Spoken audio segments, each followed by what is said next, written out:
more or less, banned in the state's budget, signed Friday by Governor Healy. The idea is to make renting in this unaffordable state more affordable for tenants. We'll start our Tuesday with you at 877-301-8970. How much does this change actually help? Enough to get you into a decent apartment? And are you shocked that Beacon Hill actually did it? I'm Marjorie Egan, then it's Sports Authority Trenni Casey, serving us a Wimbledon recap and telling us how she managed to run 6 marathons in 6 days in the name of research for multiple sclerosis. It's all ahead in the 11 o'clock hour of BPR on GBH and NEPM, live from the Boston Public Library.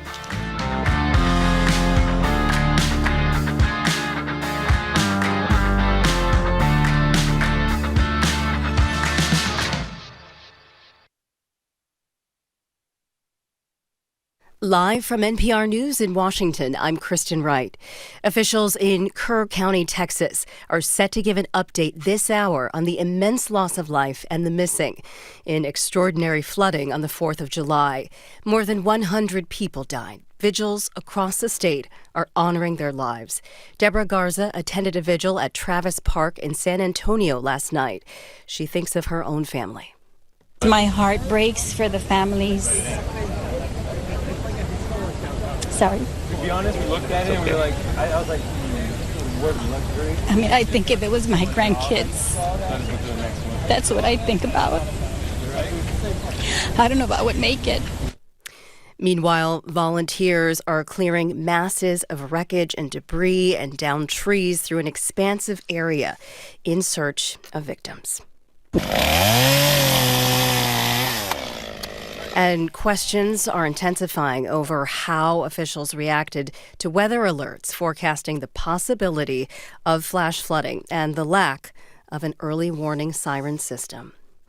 At least 2 people have been reported dead and 2 others hurt in an attack by Houthi rebels from Yemen that's continued today on a ship in the Red Sea. NPR's Ruth Sherlock reports it's the second vessel to be attacked by Houthi rebels in this globally vital shipping corridor in recent days.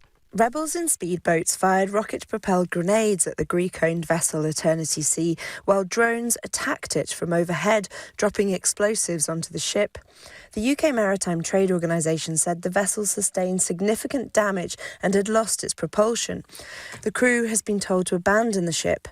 Earlier this week, Houthi rebels claimed responsibility for another attack on another vessel, the MV Magic Seas. The Yemeni rebel group says its campaign against ships in this critical trade route is intended to pressure Israel to end its offensive against Hamas in the Gaza Strip. The US recently targeted the Houthis in a major campaign of airstrikes. Ruth Sherlock, NPR News. Tech billionaire Elon Musk says he's proceeding with plans to form a new political party. NPR's Bobby Allen reports the push comes amid a growing rift between Musk and President Trump. Musk says he's starting the America Party. He says it'll appeal to voters in the middle. Musk wrote on X that the party will embrace gun rights, Bitcoin, cutting the national debt, and free speech. Political scientist Lee Drutman with the New America think tank says Musk's net worth is nearly $400 billion, and he could make that a political war chest. Could be a force of major disruption because our 2 parties are so tightly balanced for control of Washington. It doesn't take a ton of money to disrupt the 2-party system right now. President Trump says Musk's push for a new political party shows he's off the rails. Bobby Allen, NPR News. This is NPR. And from the GBH Radio Newsroom in Boston, I'm Judy Ewell. 3 members of the Massachusetts-based FEMA Urban Search and Rescue Team are heading to Texas. They'll assist first responders in the aftermath of that deadly flooding. A spokeswoman for Massachusetts Task Force 1 says the Blue Incident Support Team is getting travel orders to leave today. They'll find out where they'll be stationed and exactly what they'll be doing once they arrive in Texas. The Beverly-based task force is part of the National Urban Search and Rescue Network. Boston City Councilor John Fitzgerald says neighboring communities should help cover costs tied to problems in the part of Boston known as Mass and Cass. The area has long been a congregation point for people dealing with homelessness and substance use disorder. Fitzgerald says many who gather there are from outside Boston. He's calling for a hearing on a regional fund to help tackle some of the issues. Everyone gets to say, dump it on Boston and it's not our problem anymore. But they've got to realize, just like in anything, right? I think about a family where the mom carries a lot of the burden. And sometimes you got to remind people, hey, think about what mom does for this whole family. And she carries a lot. You can't just keep dumping on her. You've got to make sure that you're helping out. Fitzgerald chairs the City Council's Public Health Committee. He says he'd like to schedule a hearing on the issue as soon as possible. A mixed bag of weather for your Tuesday. Sunny, humid, very hot, with showers and thunderstorms possible this afternoon into this evening. Heavy downpours could lead to localized flooding, highs to 90, with a heat index of 95. And a flood watch is in effect until 2 a.m. tomorrow for parts of south central and southeastern Massachusetts. Right now it's 88 in Boston. The heat index is 93. Support for NPR comes from NPR stations. Other contributors include Capital One with the Capital One Saver Card. What's in your wallet? Terms apply. Details at CapitalOne.com. And the John D. and Catherine T. MacArthur Foundation at macfound.org.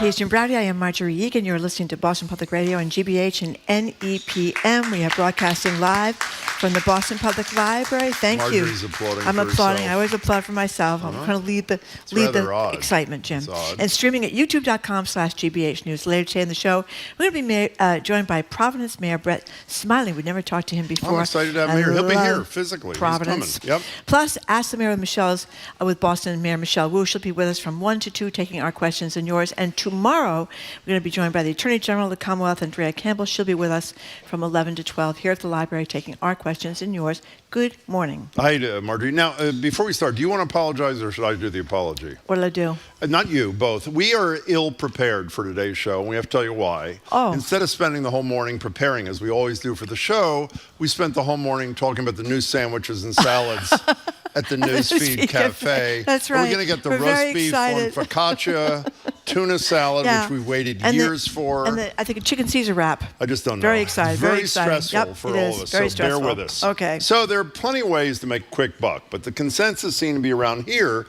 that the easiest way was to be a rental broker. Anyone who's moved apartments over the past few years in Massachusetts knows the process. You search publicly available MLS listings, you search on Craigslist, you search on Zillow. Doesn't matter where you find an apartment, there's likely a real estate broker fee attached to it. Some of them do great work, some of them basically just show up with the keys and wish you luck. Landing an apartment in Massachusetts, especially in the higher cost parts of the state, could mean shelling out as much as 4 months worth of rent up front. First, last, security, and broker's fee, easily climbing into the $10,000 range, all because of this broker's fee, $10,000, which most people renting an apartment do not have.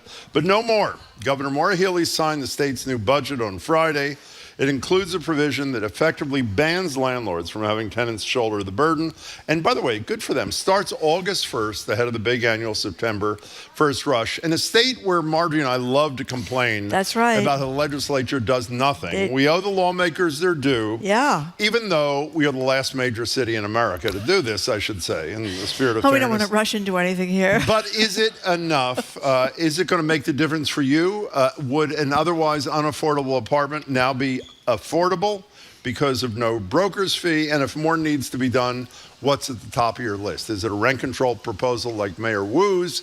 What is it that would get you there? And how far close to there does this dumping of the broker's fee? And let me say, again, we are the last, and it should have happened earlier, but good for them. This is a really important step in a totally unaffordable rental market in Massachusetts. So good for legislators and good for Healey for doing the right thing. The number's 877-301-8970. So I think this is one of the big things we talk about all the time now. We talked about in terms of the Mamdani win in New York, and people may know he's a very progressive guy who wants to be the next mayor of New York City, talking about the cost of living. And this was an issue in the presidential race, and I think we all could see that at this point Democrats didn't pay enough attention to it. This is a big cost of living thing. I mean, it costs you a fortune.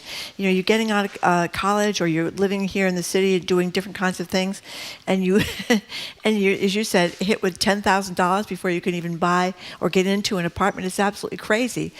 Prices, the rent is too damn high. Is that guy that ran? Jimmy, the rent is too damn high. Yeah, he was What's great. his name? McMillan? I don't know, Was but that his last something name? like that. He ran for mayor years ago in New York, and that was his platform. The rent is too damn high. Well, the rent is still too damn high. Everything is too expensive, and I think this is a small step in the right direction. And I'm surprised, actually, because there's such a huge lobby from the real estate industry up there in Beacon Hill. I'm surprised they, even last place, did it, because we don't usually get very far. We should have rent control in Boston, and we can't get that through either. That's a really good point. The Boston Globe did a spectacular piece, which we've cited only about 10,000 times, about the real estate interests of legislators up there. You think they should recuse themselves in these kinds of things. I do. And while I think it's safe to say that the home rule petition out of Boston to allow Boston, whose mayor and city council overwhelmingly, and its people, support rent control, they decided that it matters more what a state rep from Fitchburg thinks about it than what the people of Boston think about it. We all agreed that that's what killed the real estate interests in the legislature. So why didn't they kill this? I hadn't thought about that till you said it. Why did they kill this? I don't know. Maybe they felt like they had to do something.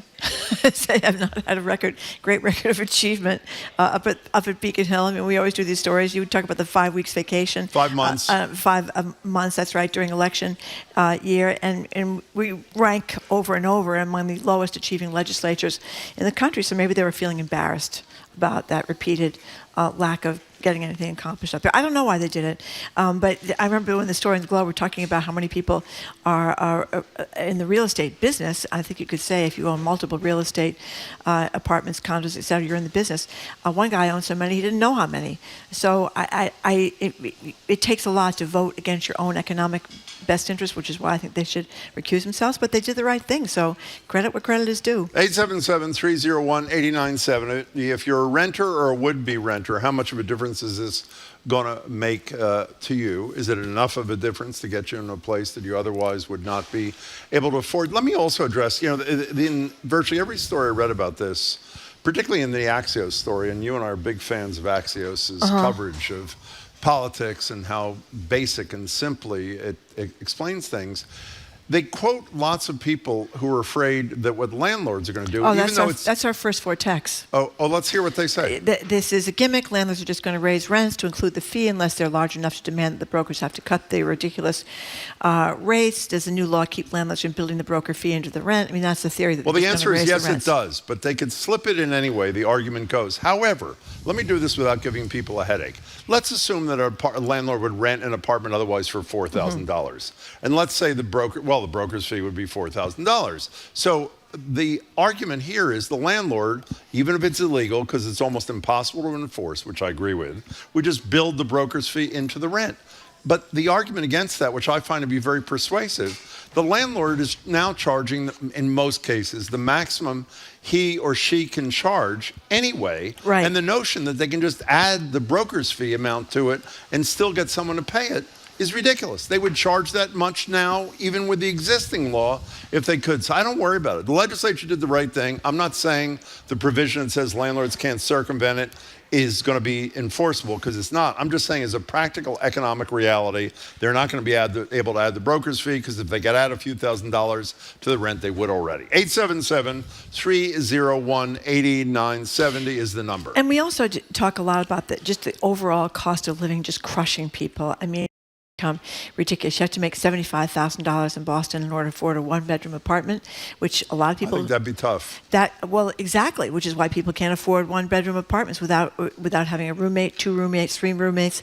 I mean, the cost... And it's not just here. We're going to talk later with the mayor of Providence. If we have a young person complaining in those stories about how the rent there in Providence, which used to be a bargain, it's certainly a bargain compared to Boston, but it's not cheap, how half their salary has to go to the rent. We are going to talk with the mayor later about how the housing starts are at a terrible pace here in Boston and across the Commonwealth. We're not building enough housing. So, once again, we have these problems, and we talk about them all the time. We don't seem to do much about them, and I think that's a big frustration for people. You can't just keep ignoring the fact that people can't pay the rent and they can't pay for anything not just in Boston, but all around Boston, the suburbs of Boston, or even places that used to be a bargain, like Brockton, which is quite a drive if you live in Boston.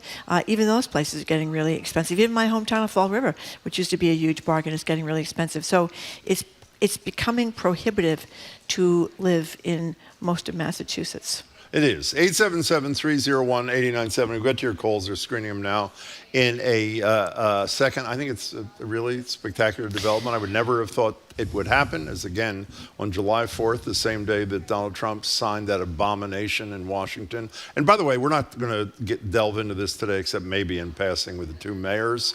But you have to read, if you haven't already, virtually every sane person's analysis of how painful this bill Trump signed into law on Friday is going to be for practically everybody except the uber rich in this country. And it is painful. Larry Summers, who you and I are not totally enamored of, former president of Harvard, former secretary of the Treasury for Clinton. Yes. Has a terrific follow-up piece in the New York Times today saying when he talked about the economic impact the other day, his two daughters, who were in the healthcare field in New Hampshire, by the way, which I was unaware of, said you're not focusing enough on that aspect of this.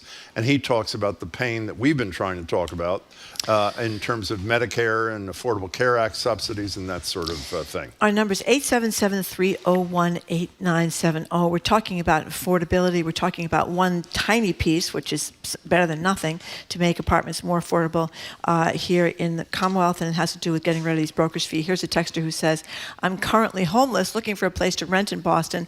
It's constantly been a battle to find housing, and the broker's fee has always been a barrier, even with housing programs like RAFT. I'm not sure what RAFT is, but apparently it's a helpful housing program. First month's, last month's security deposit is only covered, not the broker's fee. And yet you pointed that out when you were introducing this. You already have to pay first, which I think is a little much as well, first month, last month, and security deposit. And then in this case, until this new legislation passed, the broker's fee on top of it. So it's four things. I don't know why you just can't get away with first month and last month. Because they can. RAF stands for, thank you, Zoe, Rental Assistance Families in Transition. It's short-term emergency money for people, I guess, who are threatened with eviction. Let's start with some calls. Esther in the car, you're kicking us off on BPR. Welcome. Hi. What's your take on this? Hi. I know a lot about the rental market in New Hampshire because my son went to school there. Mm-hmm. And you have to pay the application fee before you see the apartment. So if you want to see an apartment with a broker, you have to pay an application fee for the credit check before you see the apartment. So someone else could have rented the apartment by the time your filing comes through. The landlord, the agencies that the landlords have also don't have a way to pay rent without paying a fee. You can't pay by check or cash. If you use an app, there's a fee. If you use a credit card, there's a fee. It's really getting to be ridiculous that you have to pay an application fee before you see an apartment. That started during COVID, but they haven't gotten rid of it. Wow. And it just makes it ridiculous. What did you, Esther? I didn't hear you. The phone, Esther. So if you want to see another apartment under a different rental. Can you hear us, Esther? Another application fee. Apparently not. Because you can only see the apartment in the agency who's done the credit check. So if they don't get you for that apartment, they have you sort of as an exclusive unless you want to pay another application. Got it. Esther, we'd love to talk to you, but you can't hear us, so thanks for the call. We appreciate it. Our apologies. Yeah. Really, and the This is like an SNL routine. I mean, Esther, thank you. Say goodbye to Esther, whoever's screening the calls. Yeah, we apologize. We couldn't. We'll call her at home tonight and talk to her. But we get the point. We get the point. This is. We get the point, right? I mean, your point is... No, I don't get the point. Yes, what was the point? No, you have to fill out an application before you can even see the apartment. In the interim, someone may rent the apartment, and they want to check your credit and all this kind of stuff. Now, here's a good text. Offer? No, I want to make an offer to the listeners that a lot of them will not be able to refuse. If you call us at 877-301-8970, you do not have to worry about me interrupting you because you can't hear me. So if there was ever a great day to call... Now is it. I'm sorry, Marjorie. Okay. Listen, this is from Benjamin in Brighton. To all the good realtors out there, the bad brokers to whom I've paid multiple thousands of dollars to unlock a door for an apartment I found myself. Those bad brokers, says Benjamin, ruined it for you. And, he's Can I say something about good? Last time we did this, we've done this several times when it was pending in the legislature. I'm assuming we both predicted the legislature would never do it. They did. We had some people, mostly young brokers, call who sounded like they were providing a real service. Mm-hmm. The problem is it's an unaffordable service. And I'm sorry it's going to hurt your business and you have to find something else to do probably. But as that texter just said, the bad brokers were ruining it for the good brokers. And good or bad, most renters couldn't afford that additional month. 877-301-8970. You want to try a call? Or Roberta in Needham, thank you for calling. Hi, Roberta. Hello, I'm an agent. Oh, great. And I just want to explain how this really works. Okay. Let's use your hypothesis, Jim, that the new law says that the landlord pays. However, it's very ambiguous because it hasn't been defined. It says, yes, whoever engages you pays. So the landlord's paying their broker, but if someone calls that same broker and is engaging them to find them an apartment, I believe that they can still charge that person, in which case that fee is split with another broker. So the broker is not making a fortune. I understand that, but explain to us as somebody who does this for a living, why do I need a broker in 2025 when there's so many ways? I mean, when I got my first rental apartment in New York City, I got the Sunday Times at midnight, and that's how people found apartments. There are about 1,000 ways to find apartments now. So I don't mean this disrespectfully, Roberta, at all, but educate us as to why we need you. Okay. It's simple. Now things are different, and people want credit checks, and they want to make sure that they have a quality tenant that's actually going to pay the rent. So the broker's office is going to do that credit screening. Most people cannot do that themselves unless they want to pay a fee for it. How much does a credit screening cost? It depends. My office covers it. It's probably $50 a person. So let the landlord go do a credit check for $50. Well, they don't have an account. Well, they will now, won't they?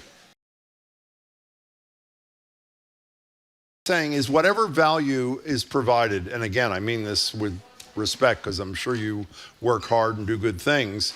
The broker's fee is an unaffordable expense in an unaffordable marketplace, and if you can eliminate a third or a fourth of what the prospective tenant has to pay up front, that's going to help. Well, so one of our staff members Roberta, points out background checks, et cetera, are services to the landlord. So the landlord pay for it is to protect them, not the renter.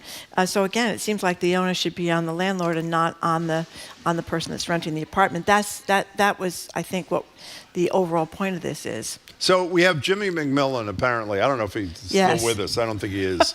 Jimmy, the rent is too damn high. McMillan. Great. And by the way, he created a party called the Rent is Too Damn High Party in New York State. Here is Mr. McMillan. The rent is too damn high. Exactly. That sort of says it. I mean, that sort of says it. Aaron in Shrewsbury, you're on BPR with Marjorie Egan and Jim Browdy. We're talking about the recently signed into law elimination of the tenant's obligation, in many cases, to pay a broker's fee. Hi. Hi. Hi. I just wanted to say, we all know that there's a housing crisis, and I think we really need to focus on redevelopment because with the recent storm damage that we've been seeing, the explosion of adding housing is causing a lot of pavement, new impervious surface, and putting us in danger of experiencing similar storm situations where people get flooded out. And so I think I agree we have a housing crisis and we need to address it. I just hope that we can not be short-sighted in attacking the housing crisis by looking at redevelopment projects and What do you mean redevelopment projects? What are you talking about? You talking about big complexes? Yeah, so I'll give you an example, old malls that are defunct and sitting there, or old areas that are not being utilized for a business or for housing, or underutilized sites where there's limited housing on a given lot that's upland. Those are the places we should be focusing redevelopment rather than encroaching on floodplains and rivers and wetlands. Well, I don't think you can, Aaron. I don't think you can build on wetlands. That's against the law. Well, have you ever seen the inundation district? Yeah, I have seen the inundation district. David Abel. I don't think that's a wetland. No, that would I'm not saying those it's are a parking wetland. lots. No, It's too close to the water. It's a de facto wetland. Yeah. Aaron, thanks for the call. But thank God, they still haven't gotten rid of. I mean, maybe Trump will do that, but so far in Massachusetts you can't build on wetlands. Yeah, but what Trump has done is tariffs raise the cost of building housing, interest rates when you have huge debt increase the cost of housing. He wants to fire Jerome Powell, as you know, the head of the Fed, to lower interest rates. Can I get back to this for a second? We hope that doesn't happen. We had him on the show. David Abels, the former Globe reporter. The Innovation District is what people call the seaport. Some do. He did a film called The Inundation District, talking about how all those buildings down there are built on land that's going to be flooded in the relatively near future. And you know what is so beautiful about that film? Is the two most knowledgeable people he interviewed were not the developers nor the housing rights people. It was two homeless guys who live in the seaport who really understood the issue sort of brilliantly. You should check it out. It's called Inundation District, and it's available online. You know what the other thing? It's an outrage. I mentioned it earlier. Mayor supports it. I think all but 2 city councilors in Boston support it. The people of Boston, by 70+% support a rent control thing. Even if it's the worst idea ever, if the people of Boston and their leaders want it, why should the people of Boston and their leaders be stopped from getting it by this legislature? What's the rationale for that? They just don't want to give up the power. I think that's exactly what it is, and it's crazy. And the guy in New York, Mondami, is going to run into the same problem because they have to go through their legislature up in Albany. With the rent freeze thing. With a lot of things. Yeah. They have these home rule petitions up there. As well, our staff is talking about people getting permitting process through cities and towns and getting variances. And that's true, but I think in my experience, environmental ones are hard to get. You can get variances and easements and construction variances and all that kind of stuff, but I think pretty much it's hard to, it's the environmental ones, the wetlands ones are kind of hard to get, but unless they know something I don't. Lisa from Katamet, thank Lisa, you you gotta wait. You gotta wait. You gotta wait. We have to take a quick break. I was Don't sorry. go away, Lisa. We'll come right back. I was so carried away with talking about easements. I know. At the There's nothing like easement talk. Yeah, is there? well, I spent a lot of time at zoning boards. We're going to talk about derivatives when we get back too. Yeah, I don't understand derivatives. Do you understand derivatives? I have no idea. Okay, we're talking about the terrible cost of living, which will be a little bit less onerous here in Massachusetts because we're getting rid of these broker's fees. You don't have to pay first month's, last month's security deposit, plus the broker's fee. Our number is 877-301-8970. We're broadcasting live from the Boston Public Library. You are listening to BPR on GBH and in the western part of the state on NEPM, and we're streaming at youtube.com/GBH News.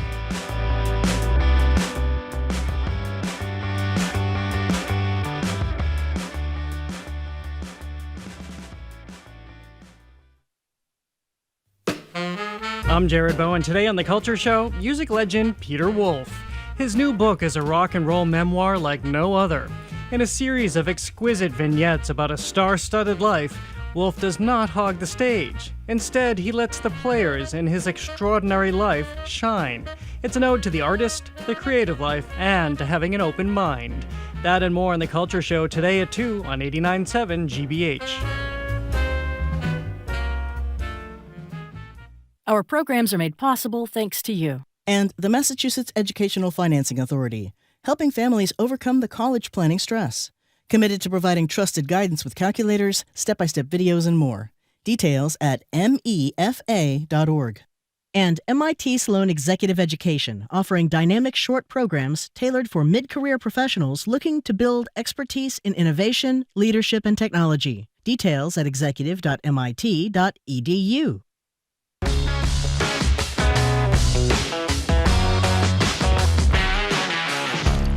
Welcome back to BPR and GBH and NEPM. Marjorie Egan, Jim Browdy, live at the library, streaming at youtube.com/GBH News. Later today at 12:30, we'll meet for the first time here at the library the mayor of Providence, Brett Smiley. Boston's mayor, Michelle Wu, will join us from 1 to 2 tomorrow at the library. That's today. Tomorrow at the library, 11 to noon, the Attorney General, Andrea Joy Campbell, will join us. If you're just tuning in, we're talking about Massachusetts finally joining essentially every major city. I know Massachusetts is a state, by the way, you don't need to text. Forbidding landlords from charging a broker's fee to a tenant, unless we should have made this clear. If the tenant engages a broker on their own, then obviously they pay, but that's a rare situation. Obviously, it's a step in the right direction. Is it a step enough? Or is it not? 877-301-8970 is the number. What are you laughing Here's about? a landlord defending him or herself. Good. We're not all bad. I always pay the broker's fee. This is a landlord when I rent one of my apartments. I'm just outside Boston, but I absorb that cost. And to prove to you that we're not all that bad, I have a tenant who is 3 months behind in rent, already forgiven her 1 month rent, but I have a heart, so I can't kick her out, and I'm just dealing with it. Yeah, he didn't say we cold ice, by the way, this morning before he texted the show. Lisa, by the way, every time we talk about this, it hasn't happened today except for that text. Every time we talk about these things, we get calls from a ton of particularly small landlords who are caring, decent people who charge affordable rents. Unfortunately, that's obviously not the majority, or this would not be an unaffordable city and state. Lisa, you're somewhere on the Cape. Welcome to the show. Hi. Hi, first-time caller. Thank you for calling. Also a small-time landlord. Oh, I great. just have a few units. Great. But Lisa, are you a terrible this is a person? wonderful thing. We want to know right up front. Are you a terrible person or not? What's the deal? I don't believe so. I don't Okay. believe so. Okay. I don't understand the expense for for this fee, broker fee. I don't use a broker. As far as paying for a credit report, everybody's entitled by law to get at least one credit report a year. I just ask my prospective tenants to provide that to me. Oh, free. They get That's it for right. free. That's They absolutely provide it right. to me. Yeah. Nobody pays anything, and it works. And I also don't pay. I don't charge first, last, and security. Just first and security. I think that's sufficient. With the level of rent out there now, you should be able to make it work. I think this is mostly the the corporate folks that are just trying to up their shareholder return. Lisa, what part of the Cape are you in? Katomet, right up born right by North Falmouth. So how are things on the Cape? You heard where a lot of people evacuated to Cape Cod during the pandemic, certainly bought a lot of houses down there. How are things on the Cape? Are the rents stable? Or what's the deal? Well, that's actually not where I rent. My units are up in the Boston area. Oh, okay. Watertown. Okay. Yeah, in Watertown. Okay. And I have some out in the middle part of the state, but not on the Cape. I actually rent myself on the Cape.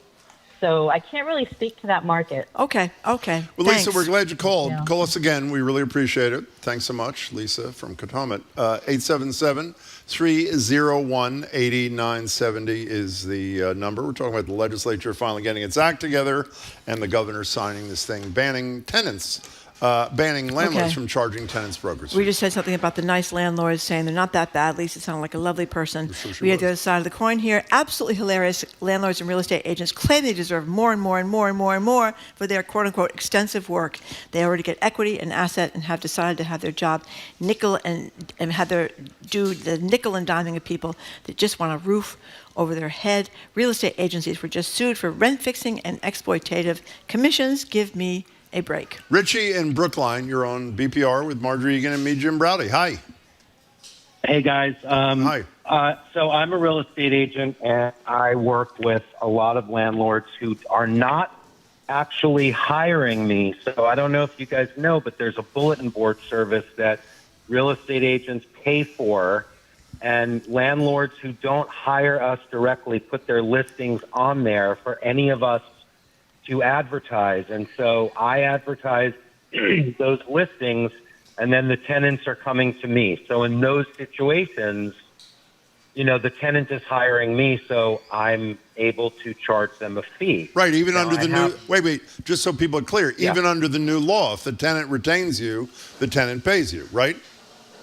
Right, absolutely. Okay. And it's completely negotiable. I mean, if I have someone and they reach out to me and say, listen, here's our situation. You've seen our finances or whatever. Is there any way you would take, a third of a fee, a quarter of a fee, a half a fee? It's absolutely up to us to make that decision as in any business. The second quick thing is I have a big landlord in town who owns about 250 doors, meaning 250 separate units. Mm-hmm. And he's even offered to he does not hire the agents. He's one of these open listings guys. But he offers to finance in the fee to pay the broker over the first 12 months of the lease. And then if people stay longer than 12 months, that money goes away and they're just paying the rent again. So there definitely are some good guy landlords out there, especially those who've been around a long time and have dealt with renters, that make them money.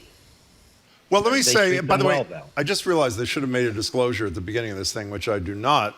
I own a 2-family house. And so I am a landlord. And, well, my daughter, one of my kids. In the segment for that revelation. Thank you. No, here's the revelation. I own a 2-family house. Jim owns a 2-family house. One of my daughters lives in the We've heard stories. But the point about small landlords, yes, my daughter's on the phone to complain. Remember when your daughter called in to complain about something that you did? Was it something? Whatever it was.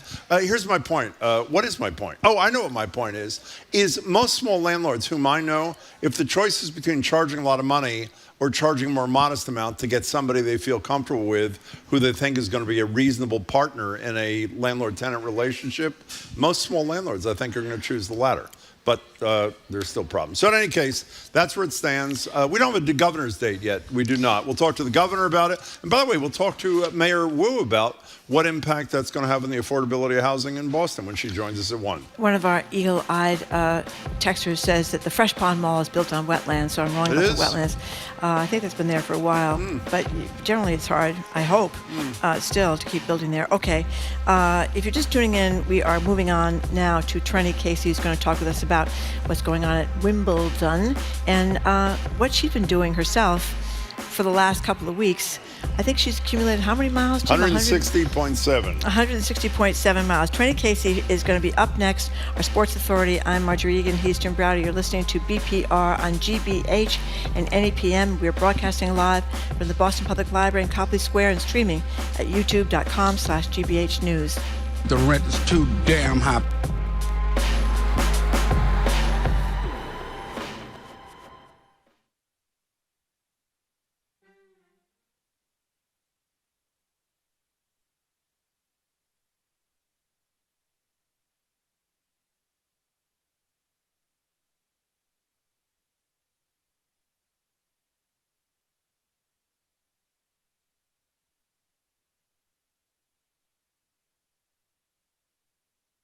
Listen each weekday. This afternoon at 3, here on GBH News 89.7. Support for GBH comes from you and Morningside Music Bridge, returning to Boston.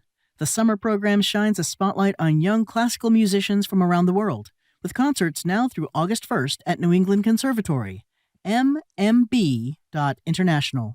And the Museum of Printing in Haverhill, preserving the history of graphic communication from typewriters and presses to computers and copiers. Their expanded exhibit of rare and historic Bibles is now on view. More at museumofprinting.org.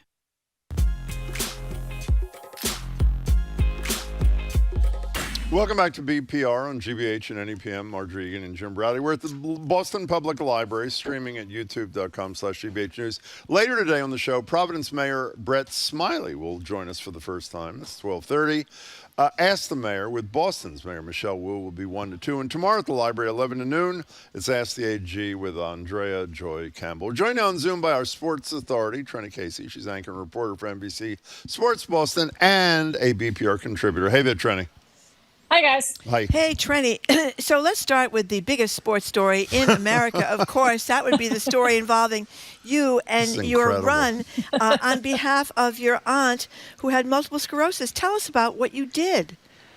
So last week when you guys were on vacation and enjoying the holiday week, I ran 160.7 miles from Platteville, Wisconsin, which is like it's like maybe 30 miles from the border of Iowa, to Milwaukee, Wisconsin. Well, actually, technically Wauwatosa, just before the Milwaukee line, for an organization called MS Run the US. So that's an organization that is now 13 years old, and that uses endurance sports and ultra running as a way to raise funds and awareness for MS patients. And so the money raised goes to research, to finding a cure and helping Those living with MS live a better life, and it also goes to patient care.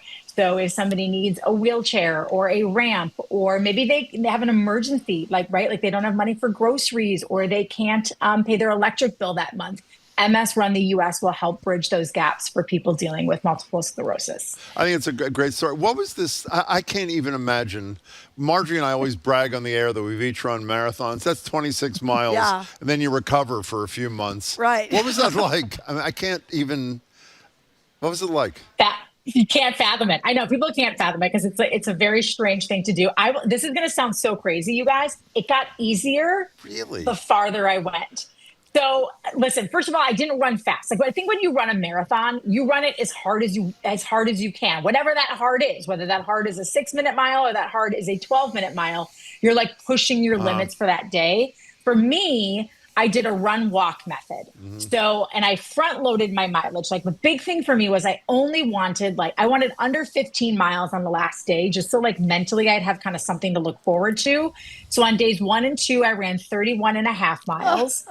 Day 3, I ran 30. Days 4 and 5, I ran 28. And then day 6, I ran 12 miles.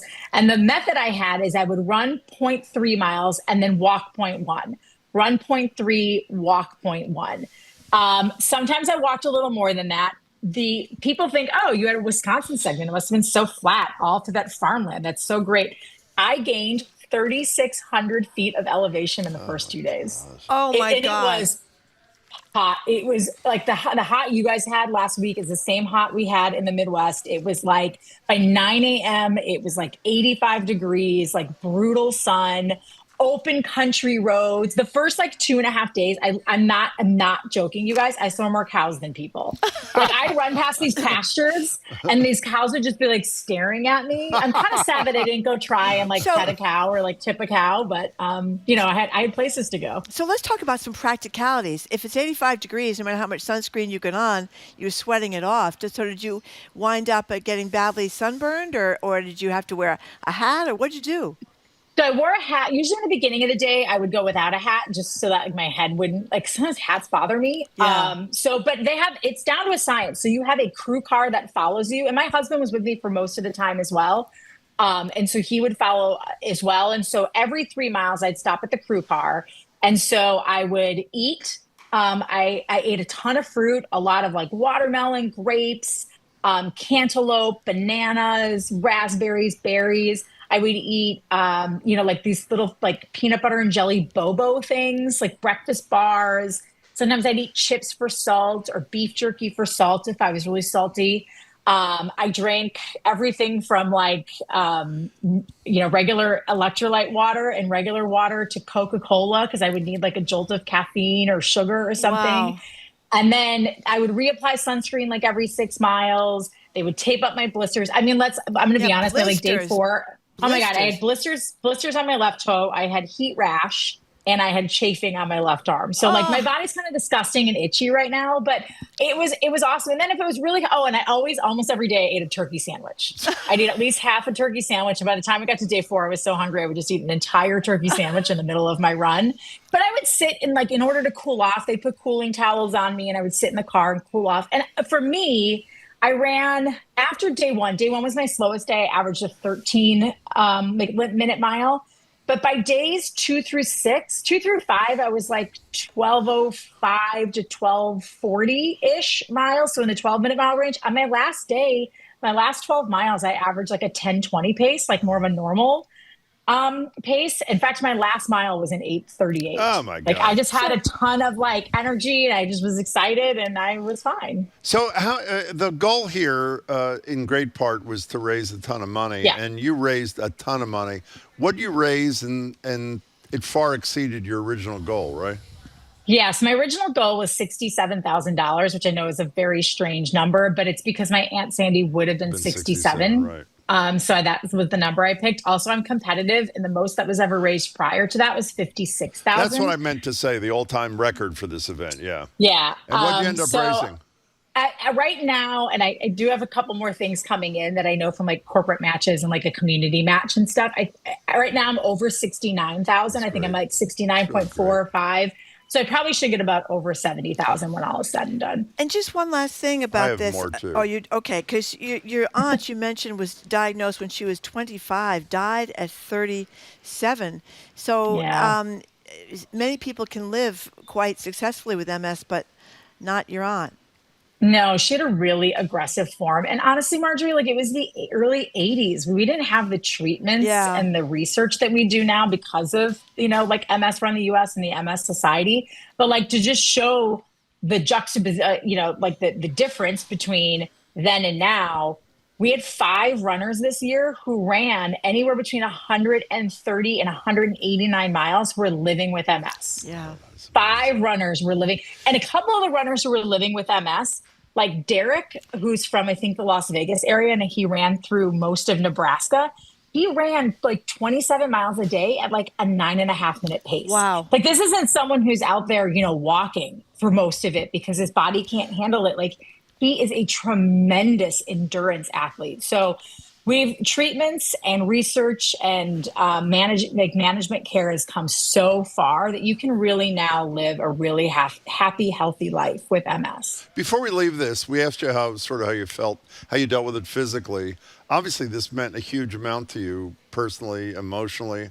How do you feel after having done this? We talked to you about this months and months and months ago. You raised a ton of money. You achieved something amazing. How do you feel about the whole enterprise? Yeah, I definitely cried when I crossed the finish line. Not a lot, but like a little bit. It was really emotional. My whole entire family, both of my mom and my Aunt Cindy, who are my aunt's sisters, were on the course and at the finish line that day. And I feel pretty proud. Like I didn't honestly, after day one was so hard that I like woke up in like a panic at 9 p.m. because I went to bed every night at like 7 o'clock because I had to get up at 4 o'clock every morning. And I panicked. I was like, I don't know how I'm going to do this every day. My body hurts. My head hurts from being out in the sun. Like I really didn't know if I could do it.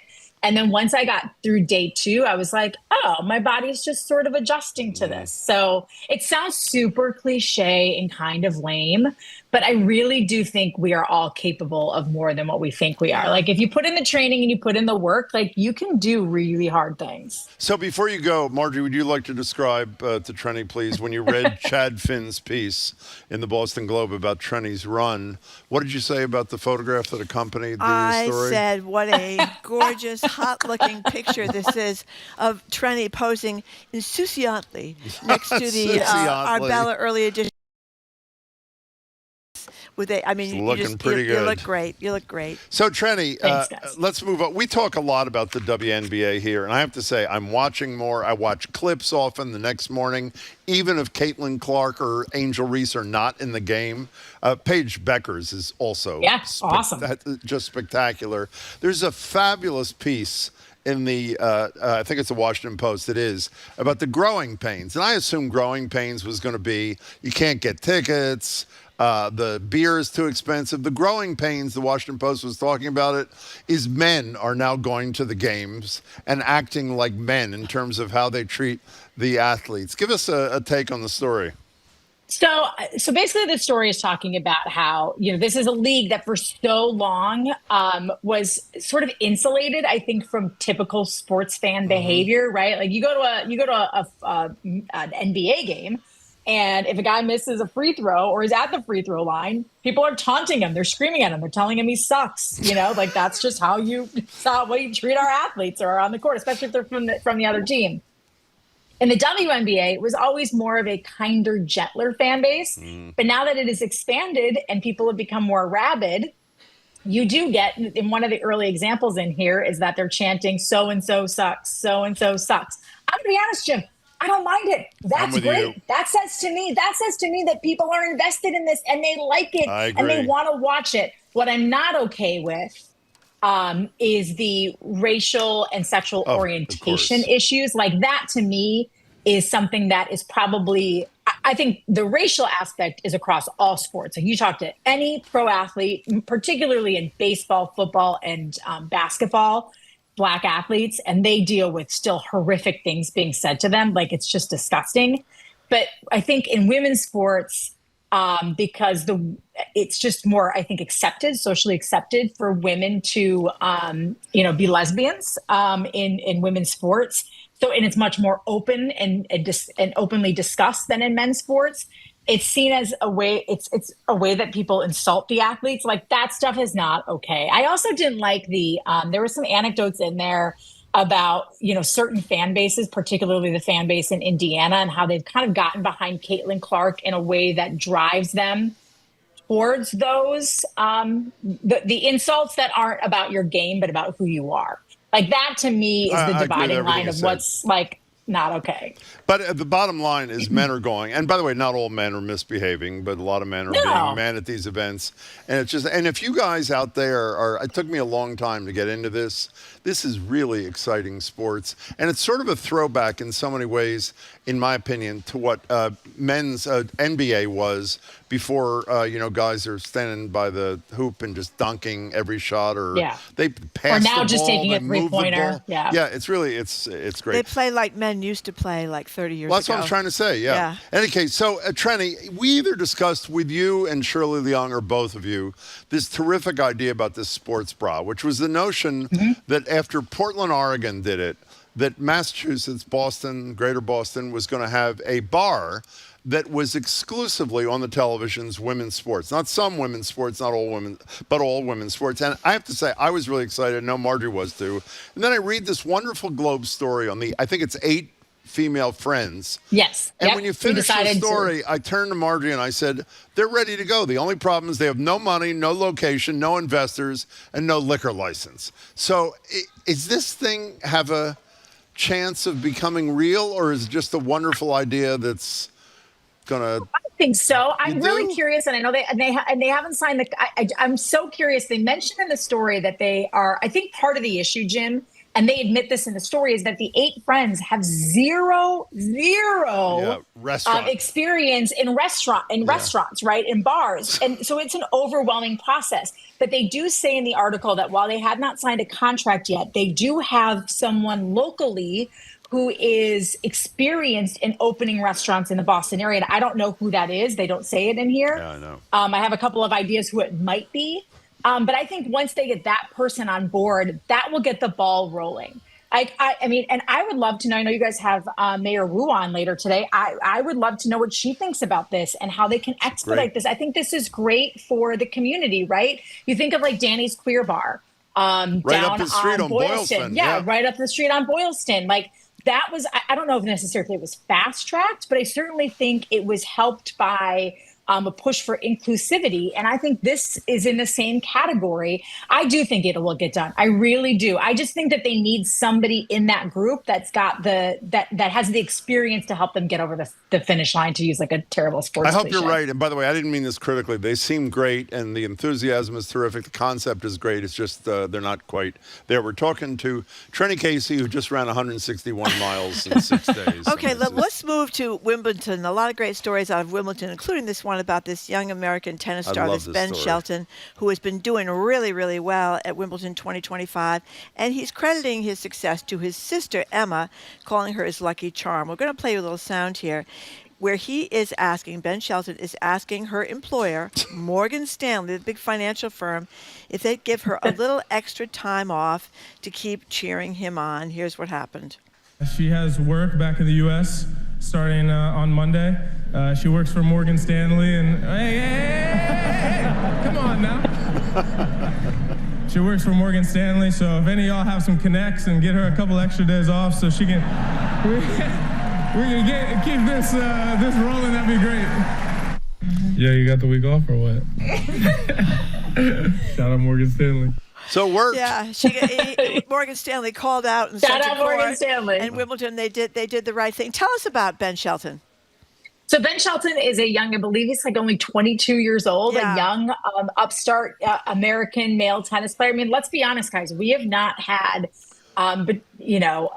between Frances Tiafoe, Taylor Fritz, and Ben Shelton, this is the first time really since like Agassi and Sampras that we've had any male tennis stars to really kind of keep an eye on and get behind in U.S. men's tennis. It's it just really has not been a very productive sport for the United States recently. But Ben Shelton has really kind of slowly, he hasn't won a major yet, but he has been slowly getting deeper and deeper in these big tournaments. He's going to play a tough match tomorrow at 9 o'clock in the morning. He's taking on Yannick Sinner in the quarterfinals, the number one ranked player in the world. So, yeah, I think it's great. I think it's great for American tennis. And then you throw in like the year that Madison Keys has had. And, of course, Coco Gauff. I know she went out early in Wimbledon, but a lot of big top seeds have gone out early in Wimbledon. So it's really a wide open field. Like, I think this is a really good opportunity for Ben Shelton. Trenni, did you do tennis at the Olympics? I did. Yeah. So you're a bit of an expert. I know. Why is, women's professional tennis is, I don't know if you call it professional, whatever it is, women's tennis, there are a ton of American stars, and there, as you say, almost none on the men's side. Why, do you think? The only thing I can think of, Jim, is like tennis in the U.S. is not like it is in Europe, right? I think most young boys, for one, it's an expensive sport.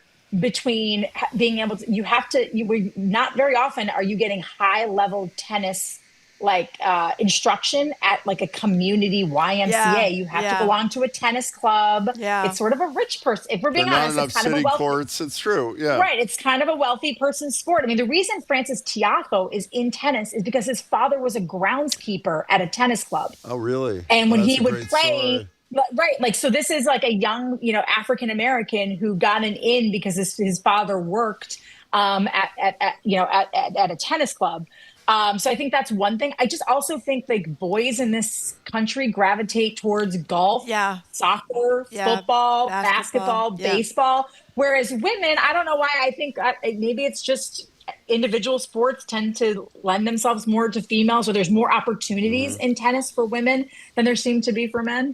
That's my best guess. And you also remember the great story about the growing up of Venus and Serena Williams when their father, basically barged into these fancy dancy tennis places and said, look at these girls, and then it kept them from competing professionally for so long. I mean, that was what was that movie called? I can't remember, a great movie. It was a great movie. About their young childhoods, trying to get as black women, black young girls into the tennis circuit. King Richard. Thank you, John Barker. King Richard. Thank you. I knew it was something King. Yeah. Hey, before you go, we only have a minute left. I just want to do a shout out. I listen to sports radio more than I should, and every day is complaining about how John Henry, Fenway Sports Group, doesn't spend enough money on the Red Sox. This is a great story. And even though he's won 4 world champions after almost a century without him, everybody has read about this horrible story about Diego Jota, the soccer player for Liverpool, which just won a championship, who dies in a car crash with his brother. I think his name was Andre Silva. And just as horrible as it is, not only was the guy beloved, but in a really low-profile way, this Fenway Sports Group has agreed, I think without press releases, to pay Jota's family the $20 million remaining on his contract, which he doesn't have to do. Yeah. He's got 3 mother of his kids a couple of weeks ago. I thought it was a really wonderful, low-profile, right thing to do. Yeah, I mean, I didn't even. It was kind of in the link that Zoe and Jamie sent me were like some sort of random website too. Like, I feel like it did not get a lot of publicity, but that's the way it should be, right? Like, don't be like, hey, look at all the nice things we're doing. Just do it. I'm with you. Hey, speaking of just doing it, we're both really proud of you, and I know the audience is too. Really fabulous. Congratulations to you, and I'm sure your aunt, if she was around, would be really proud of her niece too. There, Trenni. Thanks, guys. See you next week. Great to see you. Be well.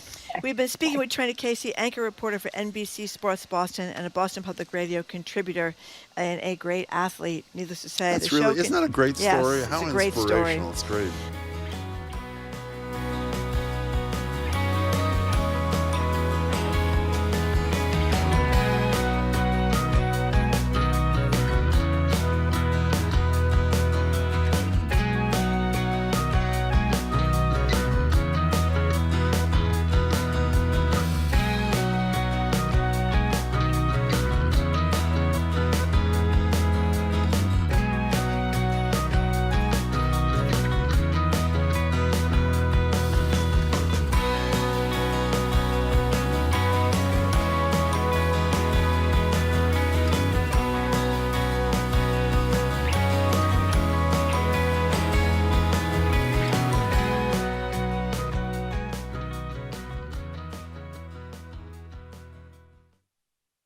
It's not over yet.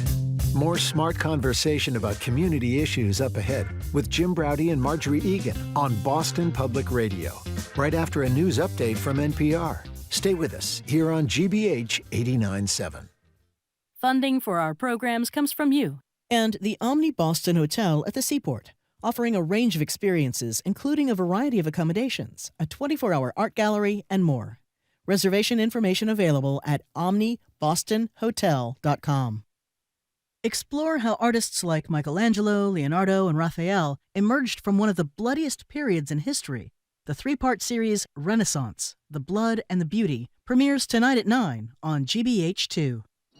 You're listening to 89.7 WGBH HD1 Boston. Online at gbhnews.org.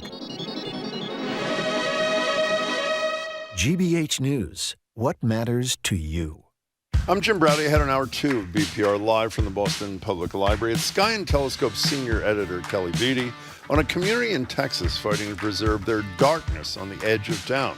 Because it turns out it's hard to see the stars when we don't shut off the lights. We'll also talk about what's in the budget for space exploration under Trump's recently signed spending and tax cut bill. I'm Marjorie Egan. Then we interview Brett Smiley. He's Providence's first openly gay mayor. We'll talk about the issues in Providence, which feel a lot like issues in Boston. Federal cuts, housing costs, and keeping the city cool through summer heat waves. Then we'll move on to our own mayor. We'll talk with Boston Mayor Michelle Wu for the 1 to 2 edition of July's Ask the Mayor. It's all ahead on BPR 89.7 GBH, live from the Boston Public Library.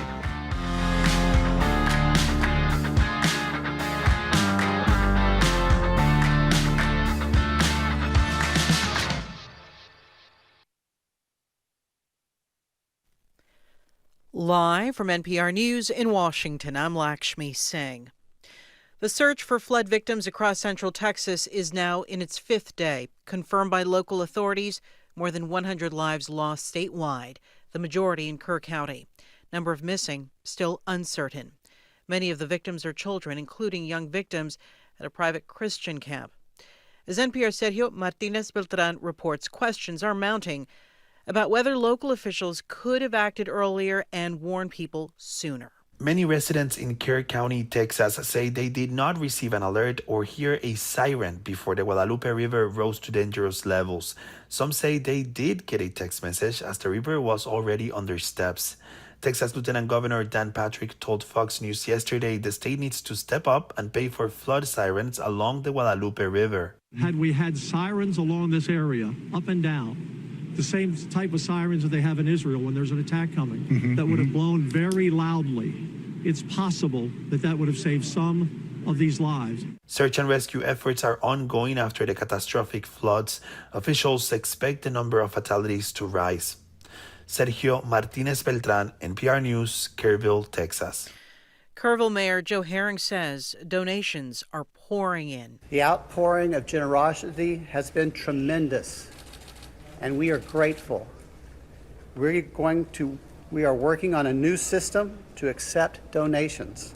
And when those plans are complete, we will post them online on the city's Facebook page. Hundreds of people, including many volunteers, are taking part in one of the largest rescue operations in Texas history. The director of the United Nations Trade Agency says the Trump administration's decision to extend a negotiating deadline for tariffs is prolonging uncertainty and instability for many countries. More from NPR's Rob Schmitz. President Trump has ramped up his trade war by threatening allies like Japan, South Korea, and the European Union with higher tariffs starting on a new deadline of August 1st, replacing his original tariff deadline of July 9th. Executive Director of the UN's International Trade Center, Pamela Coke-Hamilton, says the uncertainty, combined with deep cuts in development aid, creates what she called a dual shock for the world's developing countries. These measures layered on top of a general decline in world trade since the onset of the war in the Ukraine, with its related supply chain disruptions, insecurity, and rising commodity prices, have put strains on all economies. She adds Trump's latest move undermines long-term investment and business contracts. Rob Schmitz, NPR News, Berlin. This hour, U.S. stocks are mixed. The Dow is down 82 points. The S&P is up 2. The Nasdaq is up 22 points. It's NPR News. And from the GBH Radio Newsroom in Boston, I'm Judy Ewell. Trash is piling up in some North Shore communities impacted by the strike by sanitation workers, now in its second week, as heat and humidity blanket Massachusetts. This Gloucester resident says the city could have done a better job preparing for the work stoppage. They knew ahead of time that this could happen, and it looks like they didn't even bother to try to put any contingency plans in place. Instead, it was put it out, put it back in, put it out, put it back in. Gloucester's Mayor Greg Vergup said in a statement that the city worked with Republic Services to try to avoid disruptions in service, but they weren't able to roll out their contingency plans as quickly as they'd hoped. Hundreds of workers with Teamsters Local 25 are seeking better pay and benefits from the company. The union says Republic Services is refusing to meet with them. The company says they're committed to good faith negotiations for a fair agreement for the workers. 3 members of the Massachusetts-based FEMA Urban Search and Rescue Team are among those responding to deadly floods in Texas. A spokesperson for Task Force 1 says members of the Blue Incident Support Team are getting their travel orders to leave today. They say team members will know more about where they'll serve and what they'll be doing once they arrive in Texas, probably tomorrow. We're in a heat advisory until 8 o'clock tonight. The National Weather Service also issued a flood watch from 2 this afternoon until 2 a.m. Sunny, humid, very hot. Showers, thunderstorms possible this afternoon into this evening. Heavy downpours could lead to localized flooding. Stormy weather persists through Wednesday and Thursday night. Right now it's 90 in Boston. The heat index is 96. Support for NPR comes from NPR stations. Other contributors include Charles Schwab, offering investors choices like full-service wealth management, advice, investing, and trading on Thinkorswim. Learn more at schwab.com. And from the Doris Duke Foundation.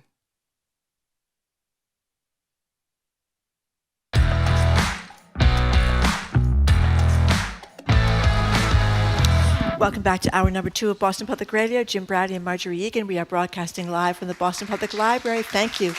And streaming at youtube.com/GBH News. Later today, we're going to be joined by Providence Mayor Brett Smiley, and then our own Boston Mayor Michelle Wu will be with us from 1 to 2, taking our questions and yours. And one more government official this week. We're going to be joined by the Attorney General of the Commonwealth tomorrow, Andrea Campbell. She'll be with us here at the library from, I think it's 11 to noontime. She'll be here. Hello again. Hey there, Marjorie. So would you agree things aren't going so well on Earth? So in light of that, let's leave Earth for at least the next few minutes and why talk not? space. I think I have this right, but if I don't, our guest will correct me.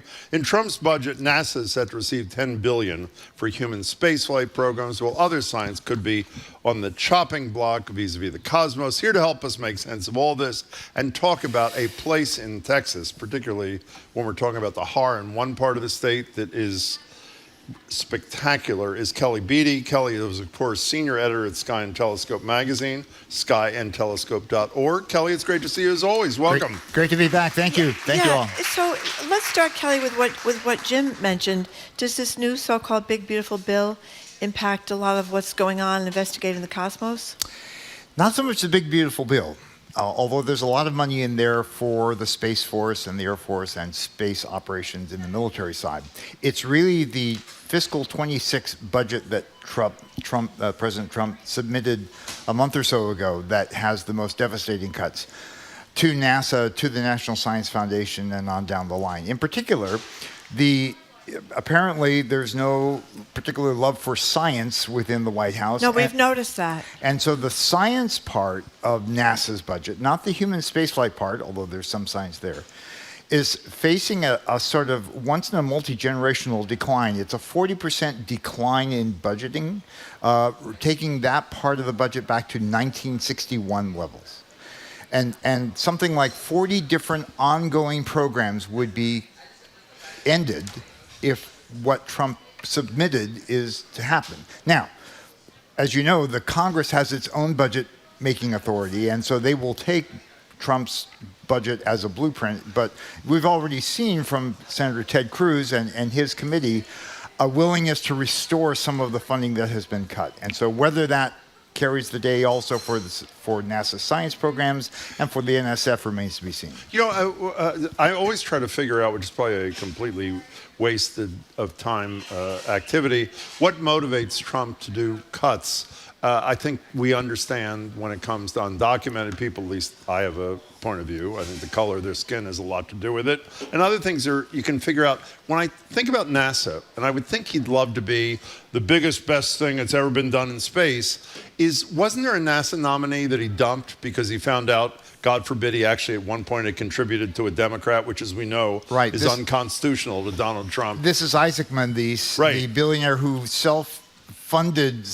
multiple space missions, including one called Polar Dawn, where he went higher above the Earth than any. So is that where the animus to NASA comes from? Yeah, this is like a. But he's not even in the mix anymore. They dumped the guy. And so, how would you like to consider finding somebody to run NASA if there was that kind of pressure? And also, oh, by the way, we're cutting 40% of your science budget. I'm doubting that there are many really qualified people lining up to take that job right now. What does that mean, 40% of the science budget? What kinds of things do they do? I should know, but I don't. Well, for example, we have all these spacecraft that are scattered across the solar system and are orbiting Earth. Things that are like monitoring pollution on the Earth, or the Voyager. We don't want to do that. We know that. Well, the Voyager spacecraft, or spacecraft in orbit around Jupiter or around Mars. Part of this reconciliation that the Senate undertook reinstated one Mars mission in particular, but there are 2 Venus missions, which we haven't visited in a long time, that have been approved and funded that would be just eliminated. Okay. You know, one of the, this is a horrible way to look at horrible cuts, but we've done it, is, for example, this started with research. The thing that you're obsessed with, many of the research grants that go through Harvard to do front page of the Globe today about the man whose life is extended. He was supposed to be dead in 6 months from melanomas. Now his life is extended because of a research program out of Harvard. And we talked to the woman who lost virtually all her funding doing tuberculosis research. And one of the questions, Kelly, is, when Trump does this deep cutting, can a non-Trump-like figure, a traditionally conservative Republican or a Democrat, fix it? And with Bill McKibben the other day, it's pretty clear that the damage that's being done to the environment is not fixable. Hopefully it'll be ameliorated, the damage down the line. Is this stuff fixable, or is once a program is gutted, it's gutted? Well, so they haven't been gutted yet, right? No, I understand so it's fiscal 26, so there's time. But for example, what really worries me is that the Republican majority, I think, is now under a microscope because of the tremendous deficit that the Big Beautiful Bill portends in the future, not to increase funding for anything. Be even worthwhile science projects. And I'm really worried that they will fall in line. Now, for example, I'll give you an example. Trump has stated that he wants America, China's waiting in the wings to overtake NASA in a number of areas, including perhaps the first to go back to the moon and so forth.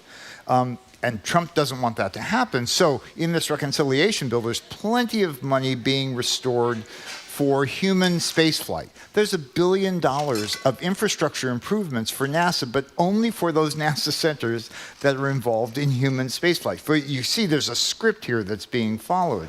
And so what I'm worried about is that, when the rubber meets the road and the Congress really has to approve this budget, that they might follow these leads because they don't want to add to the deficit any more than what's already there. We're talking to Kelly Beatty from Sky and Telescope magazine. There's another, I don't know if what is a funding thing.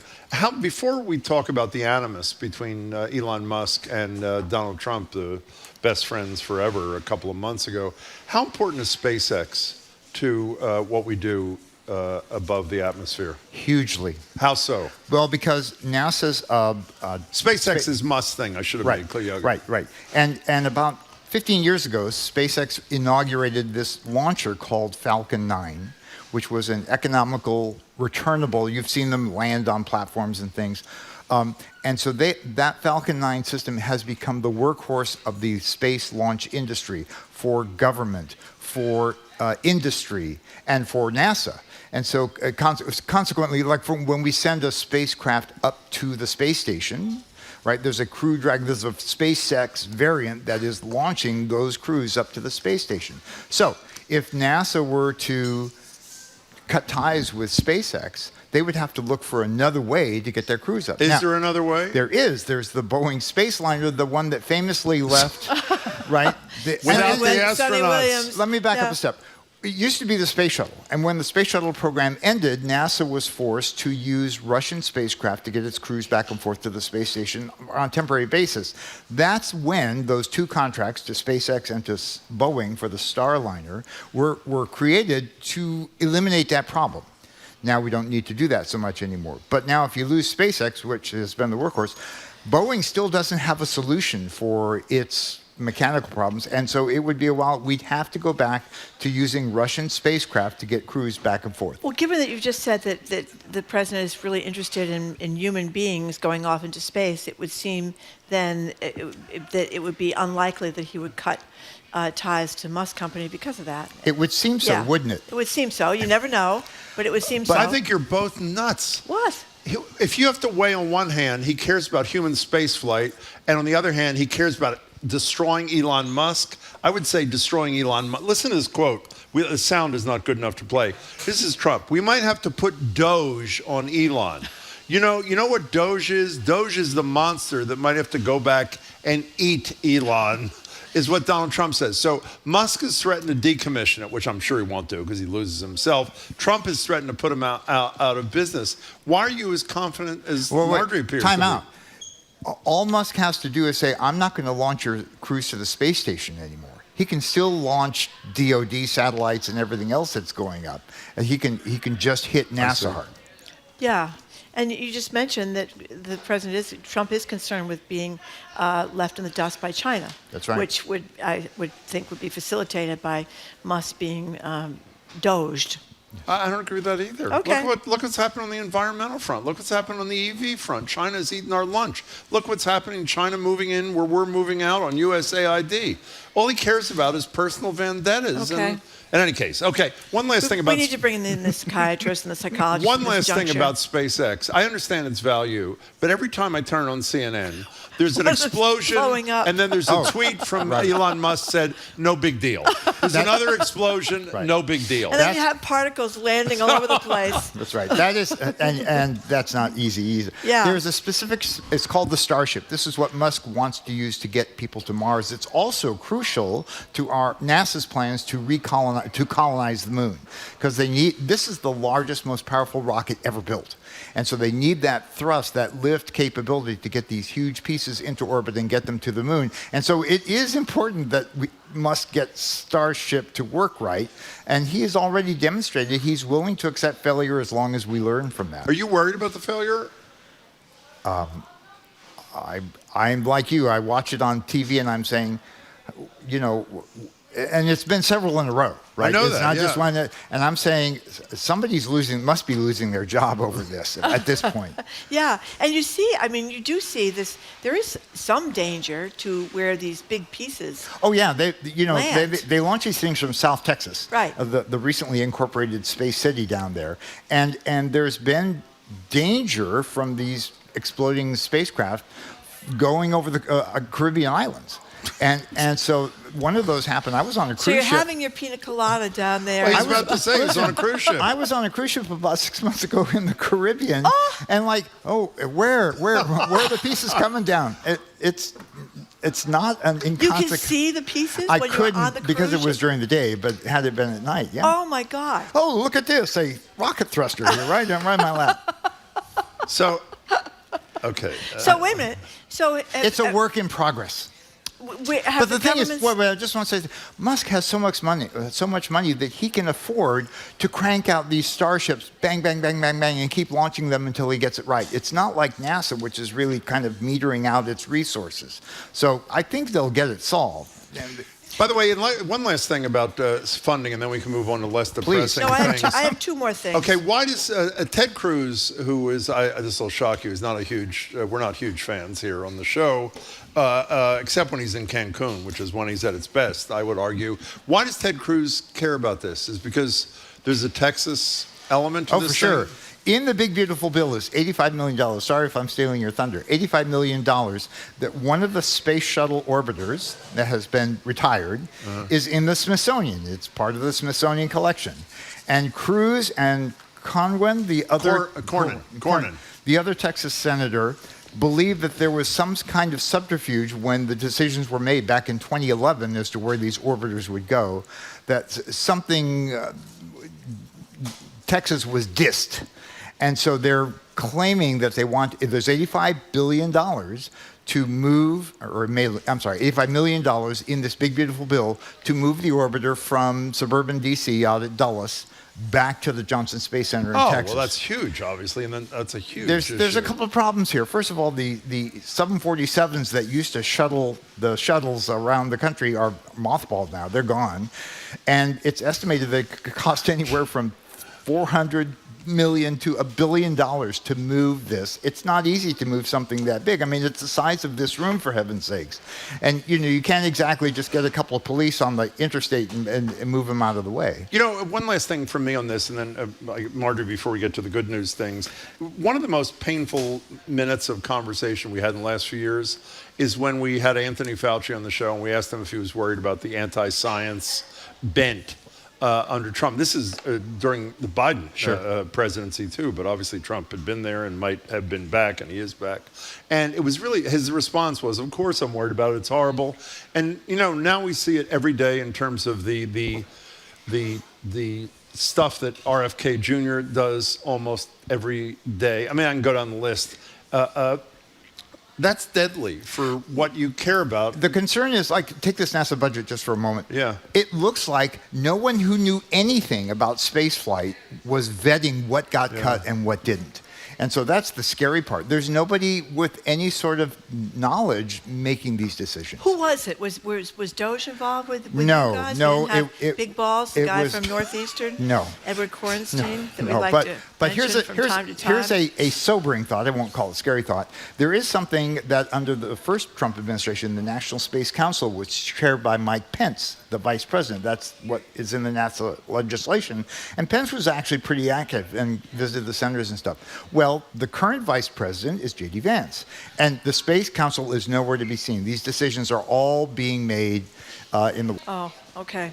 I just had one last thing about the big pieces of the blown up spacecrafts that Musk has landing in the Caribbean.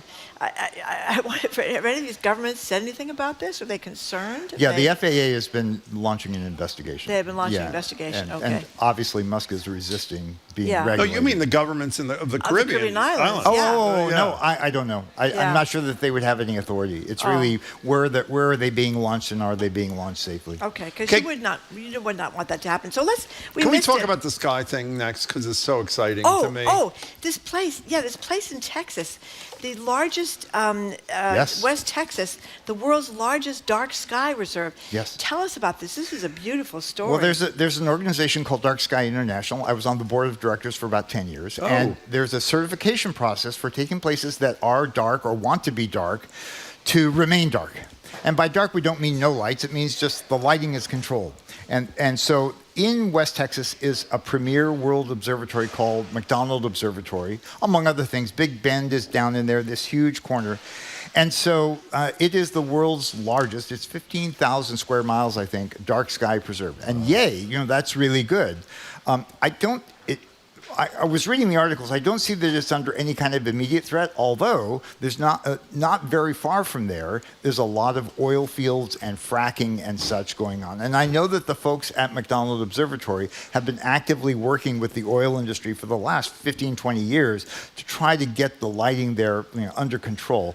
Because when you have a place this dark, you can see fainter things, and when you can see fainter things, you see them farther away, you can do better research. And it would be a crime to spoil it because of light pollution increasing, which, by the way, it's increasing everywhere, sadly. And by the way, one of the things they do that I find really interesting is you said it doesn't mean there's no light, but there are lots of technological things one can do where you need light to mute the impact of lights so that you can see things. Well, I'll give you an example. LEDs are fantastic technology, once in a generational change in the way we light our night.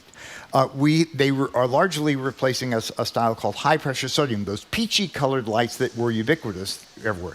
Well, guess what? Those peachy-colored lights were just peachy-colored. There was no blue in them. Blue is really bad at night. It disturbs pollinators, creates sky glow, disrupts your ability to sleep at night. Lots of bad things. I mean, there's a long list of blue light is public enemy number one. Guess what? LEDs give off a lot of blue light. Oh, yeah. So the name of the game is then pick LEDs that are colored or hued so that they don't give off so much blue light. And there are plenty of options available, more so now than ever before. And so that is moving in the right direction, but just not quickly enough. You know, the thing that worried me about this story, you say there's no threat about this. I even like the name Dark Sky Reserve, is that Trump is planning like a bright sky resort and spa in this place. There's no immediate threat to this, right? Not immediate. Okay, so Marjorie's heard this 1,000 times, and she's going to say, do we have to hear the story again? Yes, we do, briefly. When I had a store in Provincetown many, many years ago, what we used to do is you had greater access to the dunes in Provincetown than you do now, because obviously they're eroding. You go out to the dunes as soon as the sun went down, like at 9 o'clock at night, and I'm not exaggerating. You would see shooting stars maybe every minute. Yeah. I don't mean 1 an hour. I mean like because the darkness was so beautiful. It's dark and intense. Where now, if you don't want to go to Texas, where can you go? Around here? In New England, yeah. In New England. Yeah. I would head up to central Maine. That's pretty good. Western Mass has some very dark areas to them. Yeah. Like where? In Western Mass, west of Springfield, easily. Really way out in the northwest corner. Yeah, exactly. But Central Maine, I do a workshop in Central Maine every year where we bring 40 people in their telescopes, and they set up their telescopes, leave them out all night, and it's giddy fun. Well, before we leave this West Texas largest sky reserve, they talk about that in the story, that 75,000 people get together for these star parties. Oh, yeah. Yeah, so what does that mean? They all come with their telescopes? Yeah, a star party is a gathering of people who maybe live in Boston. I'll tell you, there's one coming up in southern Vermont called Stellafane. It's the granddaddy of all star parties. It's the first weekend in August. And people who live in light-polluted settings and who crave darkness will go to these gatherings. Sometimes it's a dozen people, or it could be 100 people, or Stellafane's 1,000 people, where it's really dark, and you might hear some talks during the day, but then when night comes, you roll out your telescope and you just luxuriate in all that darkness. Wow. How do you find out about these things? Well, you could go to Sky and Telescope Doc, or you can we have a star party list. Oh, great. So, Cellophane's coming up, and many more. This is the time of year when there's a lot of them, because it's when people can get out and, take vacations. And one last thing, is this the kind of thing where people are staying nearby at some hotel or motel, camping? Yeah. Okay. They bring their campers. Oh, that is pretty. By the way, Jamie just typed a question. Did mind-altering drugs help with seeing the shooting stars, Jim? They might have, maybe. And they might not. And these days, Jim, all you would see is SpaceX Starlink satellites. That's right. Exactly. So we missed this because it happened over the 4th of July weekend. But the ability to see the International Space Station. Right. So, fear not, Marjorie. This is going to happen all month long. So, the space station, space station goes around the Earth every 90 minutes or so, and it goes through these cycles. Sometimes you can see it in the morning before dawn because it's shining by reflected sunlight, and it has to be dark on the ground. Or sometimes you can see it in the evening after sunset, or sometimes not at all. We're coming up on a part of the cycle where, especially because we're in the summer, you'll be able to watch it all night long. And Marjorie, tonight at 9:28. 9:28. Go outside, look up, you will see the space station overhead. 9:28 tonight? Yes. Do you know it will be northwest? We don't know. You won't need a map. You don't need it. You just look at it. It'll be the brightest thing in the sky. So you look at it, it'll be like brighter than Venus, and you'll see it moving. It'll be a slowly moving star. It takes That's about pretty cool. 3 or 4 months. I think you should do that. We should do that, Jim, and report back tomorrow. There's a great website. It's Heavens Above. That's heavens-above.com. That is sort of the go-to for these kinds of observations, for these predictions. You can see the space station. You can see the Chinese space station if you want, because there's one of those too. Well, but as you know, I have to be able to do it from my house, because my dream in life, as we've discussed, was to see the Northern Lights. And when I learned that you didn't have to go to Iceland, I could have gone to Somerville, which is a half mile from my house. It was too far. Now, before you go, apparently this is breaking on the Drudge Report. This is allegedly real. Scientists have warned that Wednesday, is that tomorrow? Yes. Yes. Could be the shortest day of your life, as Earth's accelerating rotation is expected to move quicker than ever before. They found 3 days this summer, July 9th, 22nd, August 5th, are expected to be between 1.3 and 1.51 milliseconds shorter than the standard day. This is because Earth's rotation has sped up in recent years, with scientists observing the phenomenon on atomic clocks in 2020 and 2022. I'm losing sleep over this. Okay, so we need not lose sleep over this. Thank God. Thanks to the moon Yeah. and the tidal interaction of the moon with the Earth, two things are happening. Every year, the moon moves about that much farther away from Earth, right? And it gets the energy from that by slowing down the Earth's rotation. And it's really slowing down. It's 1,000th of a second per century.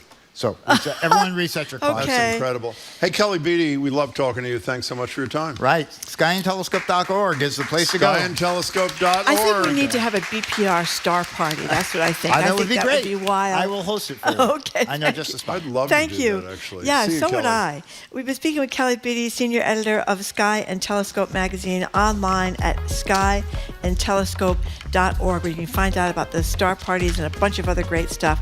Skyandtelescope.org. Kelly, thank you so much. Thank you, Kelly. Coming up after this quick break, it's the mayor, but not the mayor of Boston. She's on from 1 to 2. This time we are welcoming the mayor of Providence, Rhode Island, Brett Smiley, to the Boston Public Library. I'm Marjorie Egan. He's Jim Browder. You're listening to GBH on BPR on GBH 89.7, live from the Boston Public Library and streaming at youtube.com/GBH News.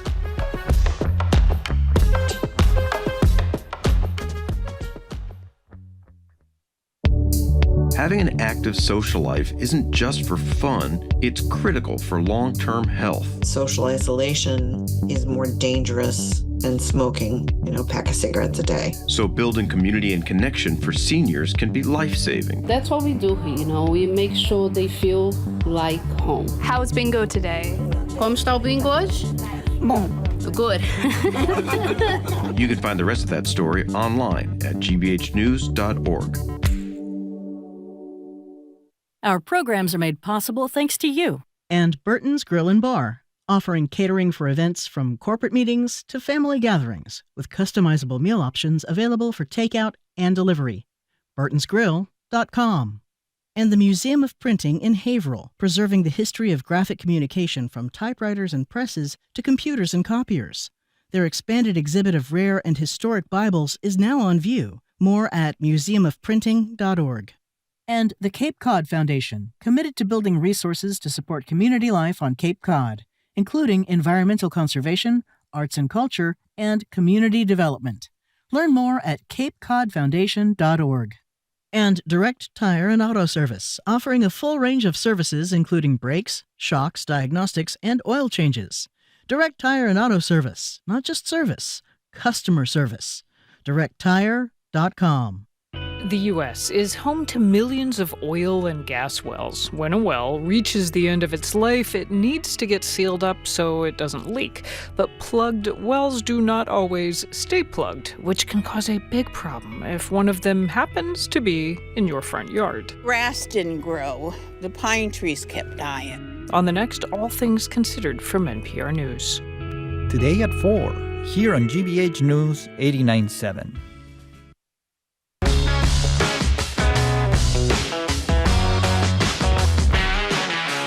Welcome back to BPR. Marjorie Egan, Jim Browder. We're live at the library, streaming at youtube.com/GBH News. It's a tale of two mayors today on BPR.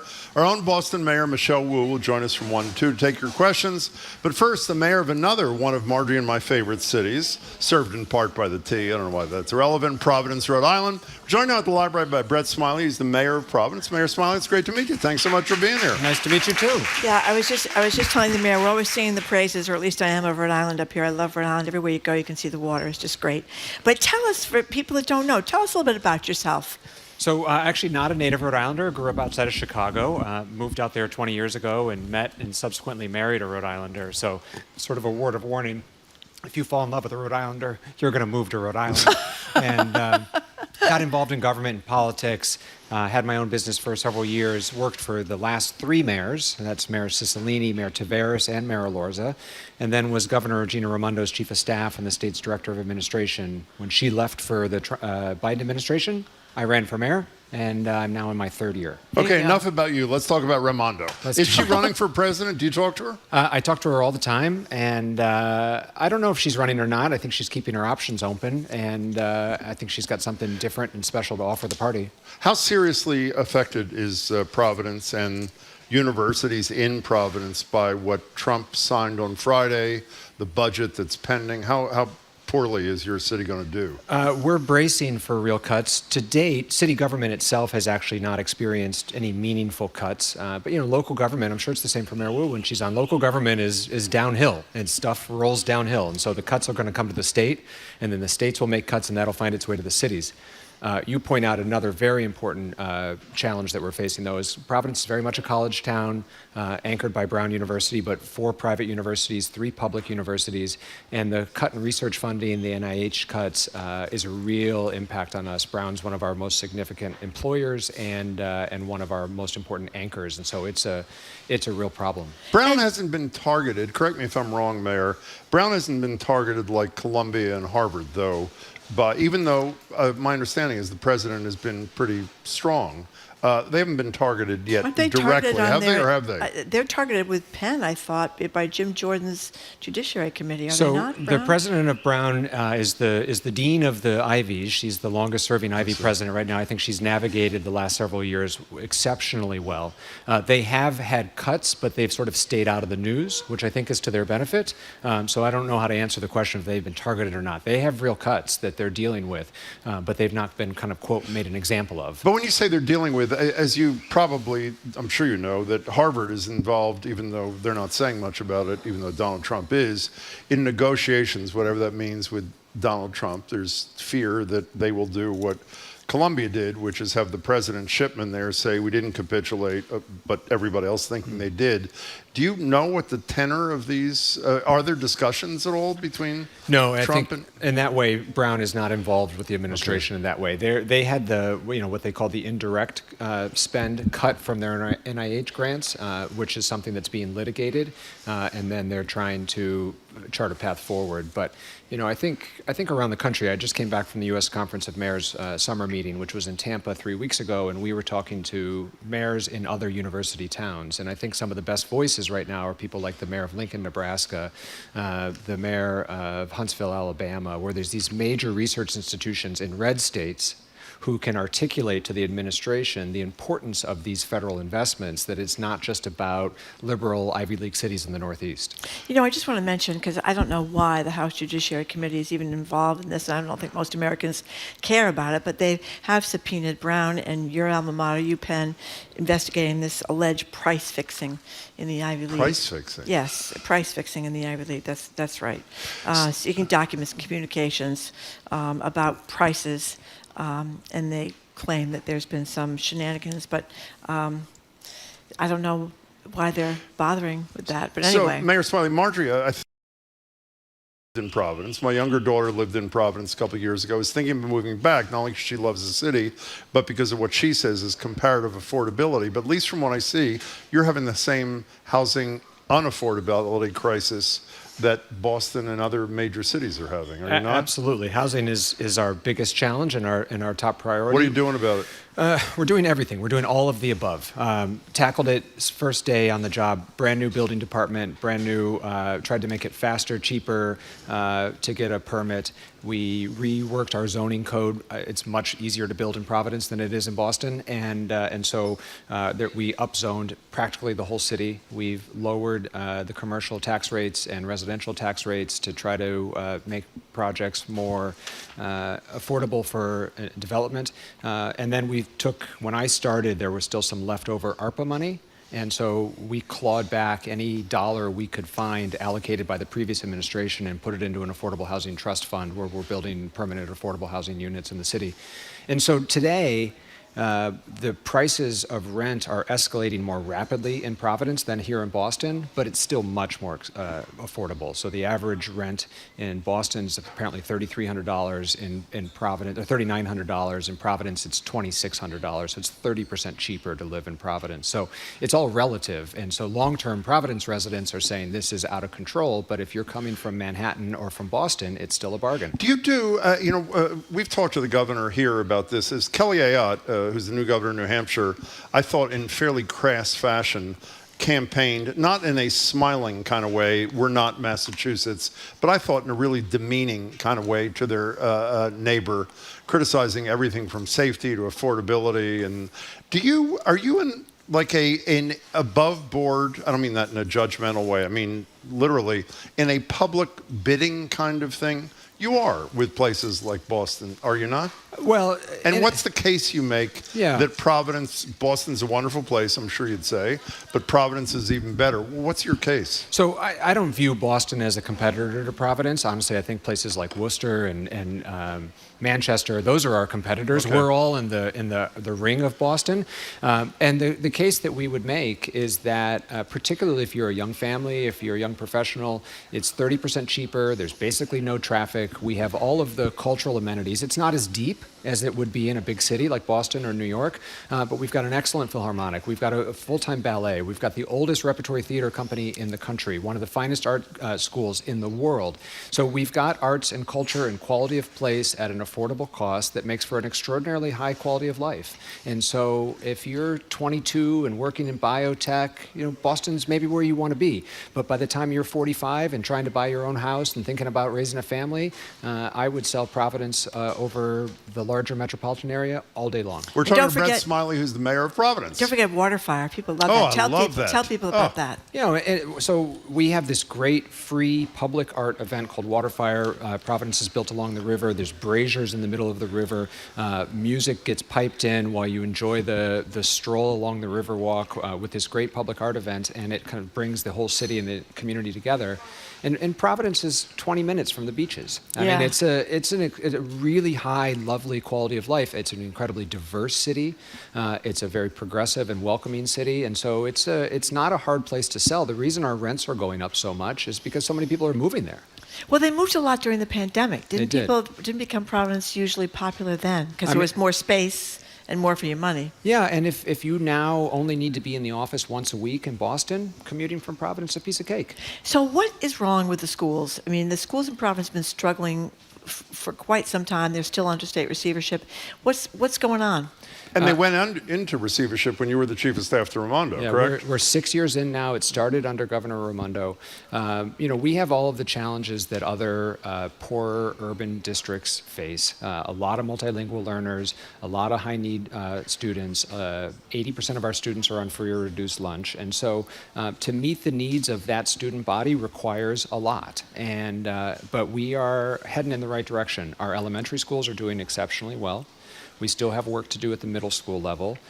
We've got actually the best high school in Rhode Island is in Providence, which is classical high school, but the other high schools have some work to do. And so we're staying the course on this turnaround plan that was started by Governor Raimondo, although I know because I talked to the mayors up here, places like Lawrence that are trying to get out of receivership, we're also ready to wrap it up and to try to bring the schools back to local control. Well, Rhode Island is not a wealthy state. It's not. It's not. And what's that about? What's the big picture of that about? So, we were a center for manufacturing and really one of the wealthiest cities and states after World War II. And then we went into post-industrial decline. And when all of the manufacturing jobs got shipped overseas, Providence and Rhode Island did not get its act together to reinvent itself. And so we're playing catch up in that respect economically. There are a lot of bright signs on the horizon. We've got some real leadership in the blue economy, the defense industry in southern Rhode Rhode Island continues to do quite well. We build submarines and Yeah. all of the ancillary Yeah. businesses around that. But we got caught flat-footed with the shipping of jobs overseas in the 60s, 70s, and 80s, and it took a long time to recover from that. You know, you were talking about schools and mentioning state control, and as we said, you were chief of staff to Gina Raimondo, who's on our show a bunch of times.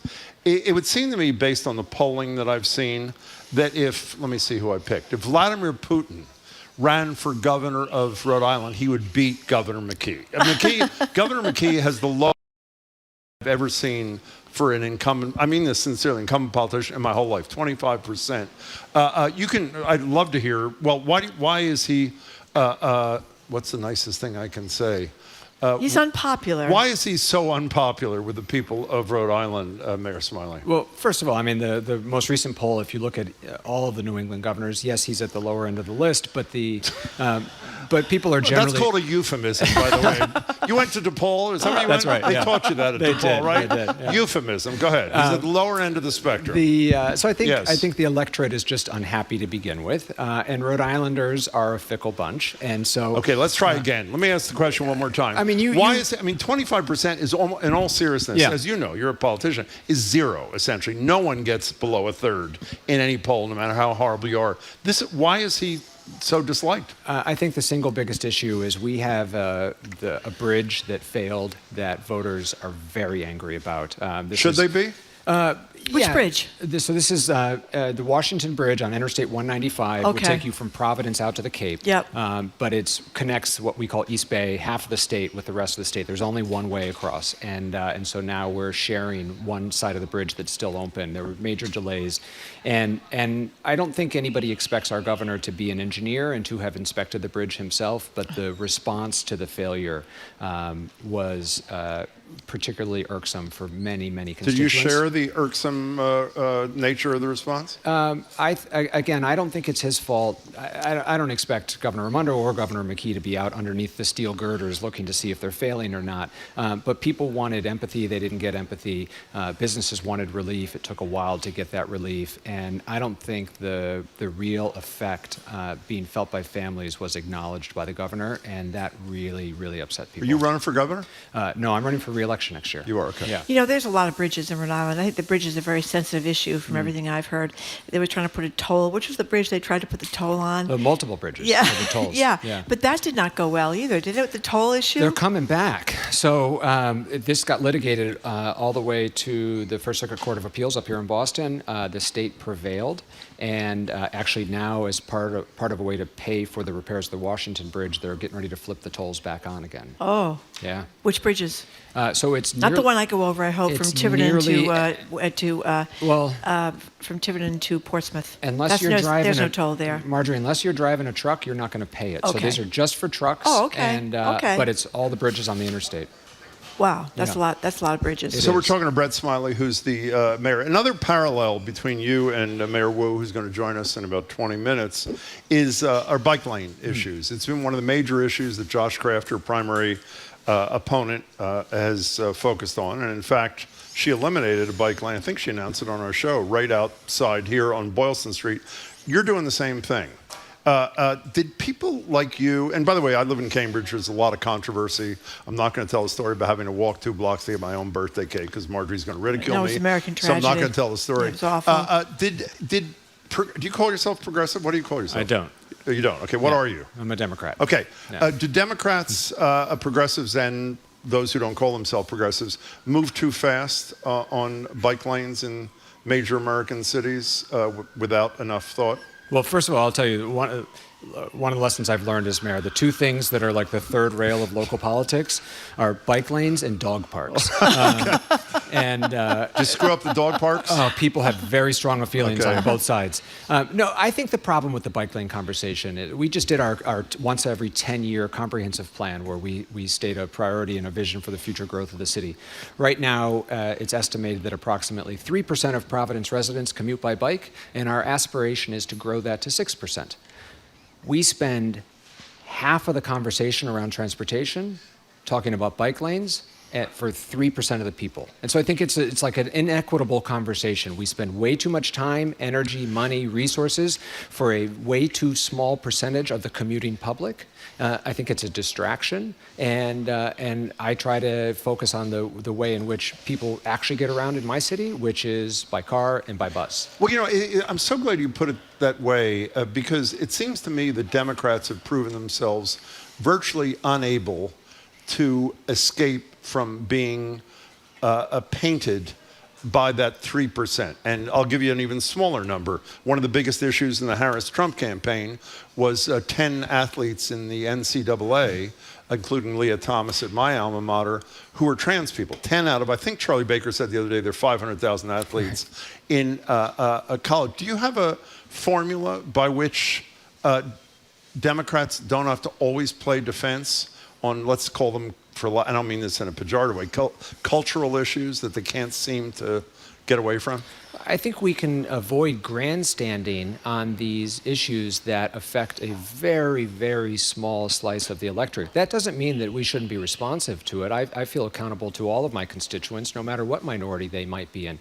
I'm a gay man. If we only cared about the majority, nobody would care about my rights and needs either. But in terms of what we make a priority, what we choose to amplify, maybe not every niche issue needs to be the headline. Do people care less about your rights and needs since November of last year as a gay public official, do you think?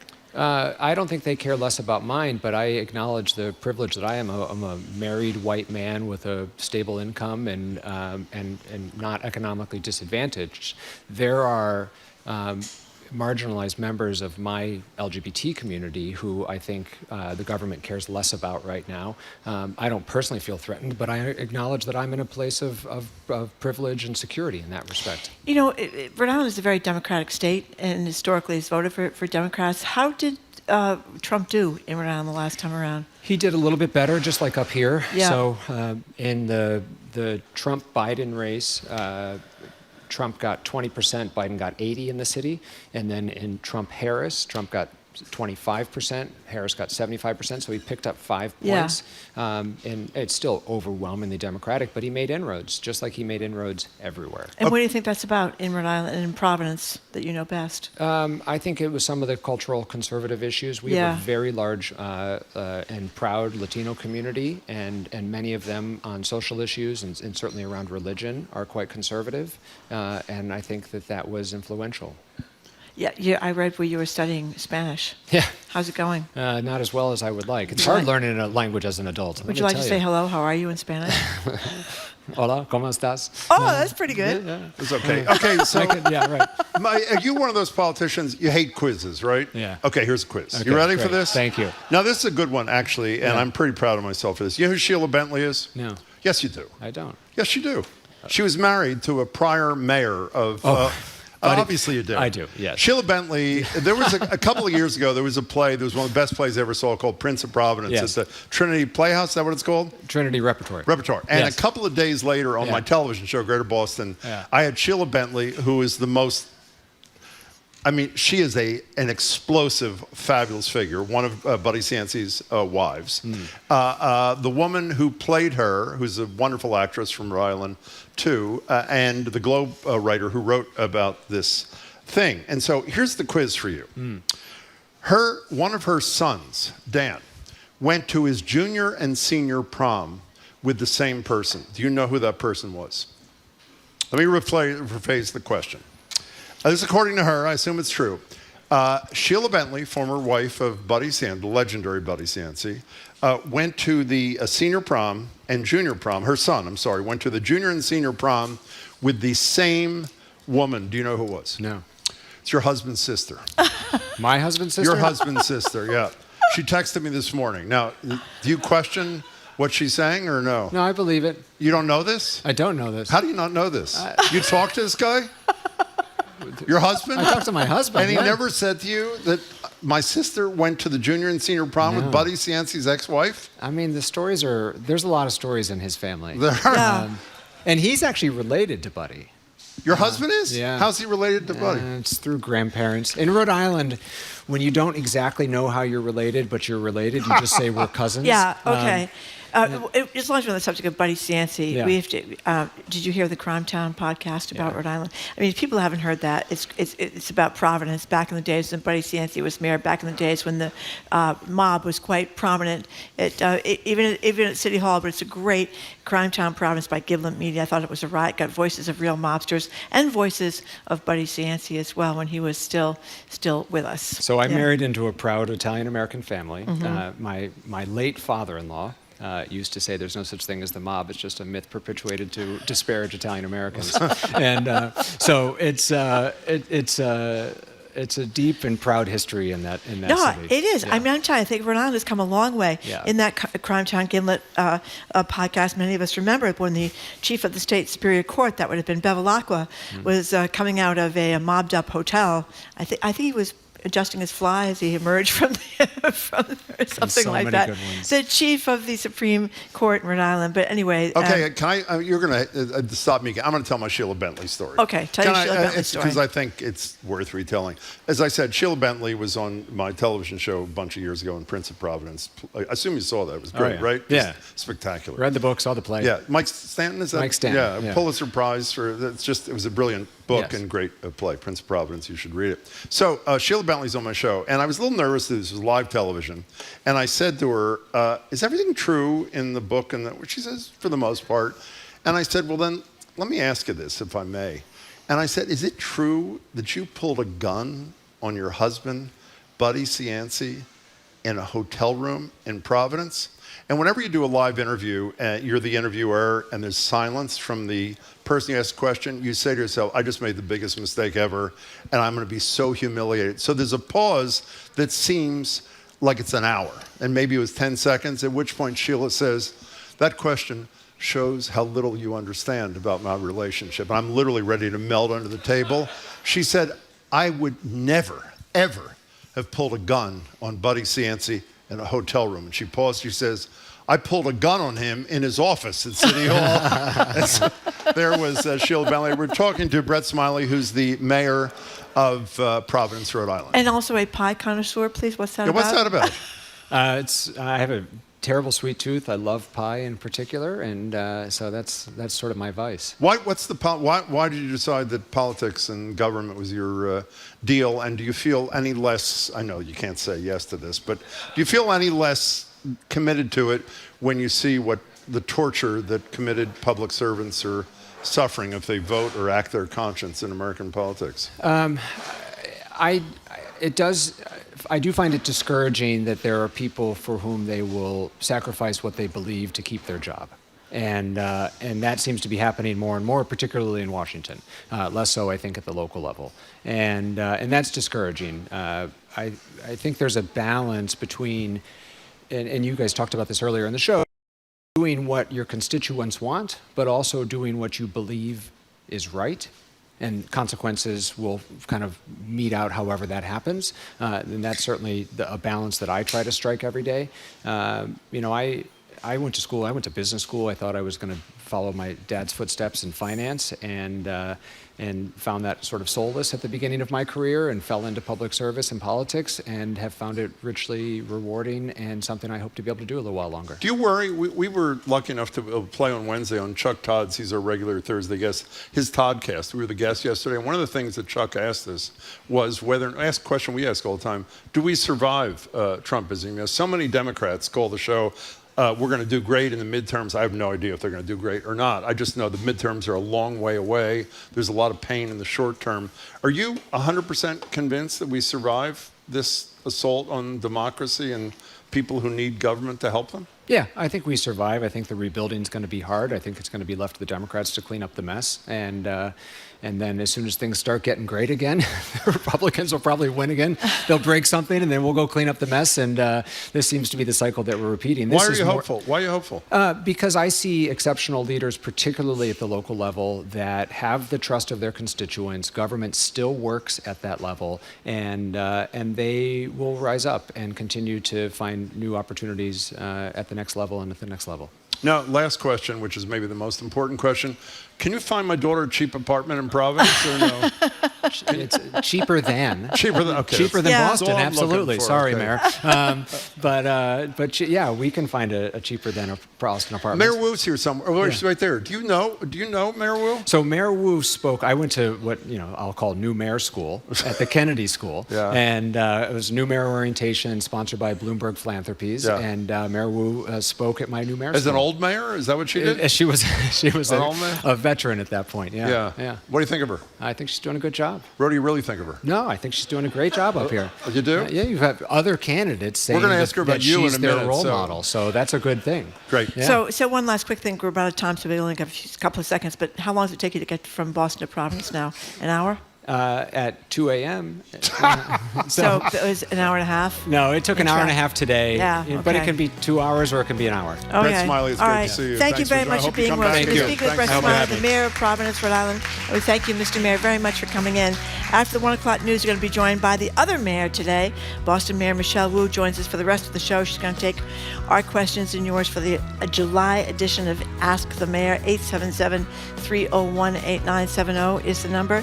You are listening to Boston Public Radio, 89.7 GBH. We are broadcasting live from the Boston Public Library and streaming on youtube.com/GBH News. Mayor Michelle Wu is next.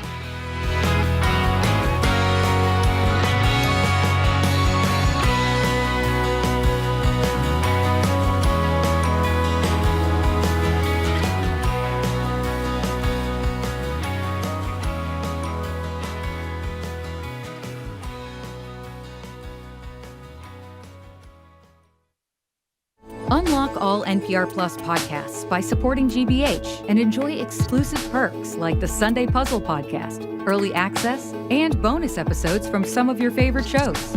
Learn more at gbh.org/NPR Plus. Support for GBH comes from you. And MIT Federal Credit Union. With a full range of financial services, their financial advisors are committed to helping members' money work for them. Membership's open to the public. More at mitfcu.org. Federally insured by NCUA. And the Omni Boston Hotel at the Seaport, helping plan weekend trips with accommodations, a 24-hour art gallery, and a range of amenities. More information at omnibostonhotel.com. You're listening to 89.7 WGBH HD1 Boston. Online at gbhnews.org. GBH News, what matters to you? I'm Jim Browdy, head on Hour 3 of BPR, live from the Boston Public Library. It's the July edition of Ask the Mayor with Boston Mayor Michelle Wu. We'll talk about summer in the city and the clearing of a key staff member of violating city rules. Plus, with the race for mayor heating up, we'll get her thoughts on big money's outsized influence in the race. I'm Marjorie Egan, plus AI-driven traffic tweaks, breaks for residents on electric power, and her admirer in New York City, Zoran Mandani. If you have a question for Mayor Wu, call or text us directly at 877-301-8970. And if you're near the Boston Public Library, come on down and ask her in person. Ask the Mayor is next in the 1 o'clock hour of BPR 89.7 GBH, live from the Boston Public Library.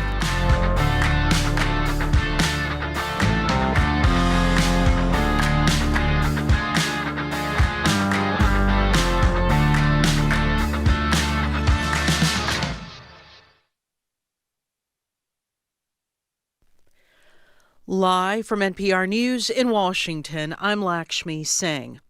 Rescue personnel and volunteers are now 5 days into a search across central Texas for stranded flash flood victims. More than 100 lives were lost statewide. The majority are reported in Kerr County, where floods over the holiday weekend killed 87 people, including 30 children. NPR's Greg Allen reports local officials are still declining to discuss what action they took to warn residents before the floods. The National Weather Service warned on Thursday, the day before the flood, that there was a considerable flash flood risk for Kerr County. At 1:14 Friday morning, emergency alerts went out for Kerr County. Officials have declined repeated requests to release a timeline of how and when the county responded to the emergency alerts.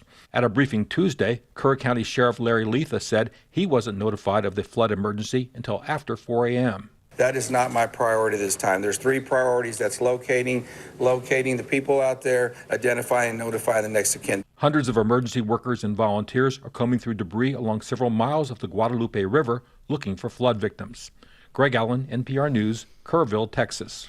President Trump is holding a cabinet meeting at the White House. He said he has sent letters to 14 countries threatening higher tariffs as of August 1st if they don't make a deal.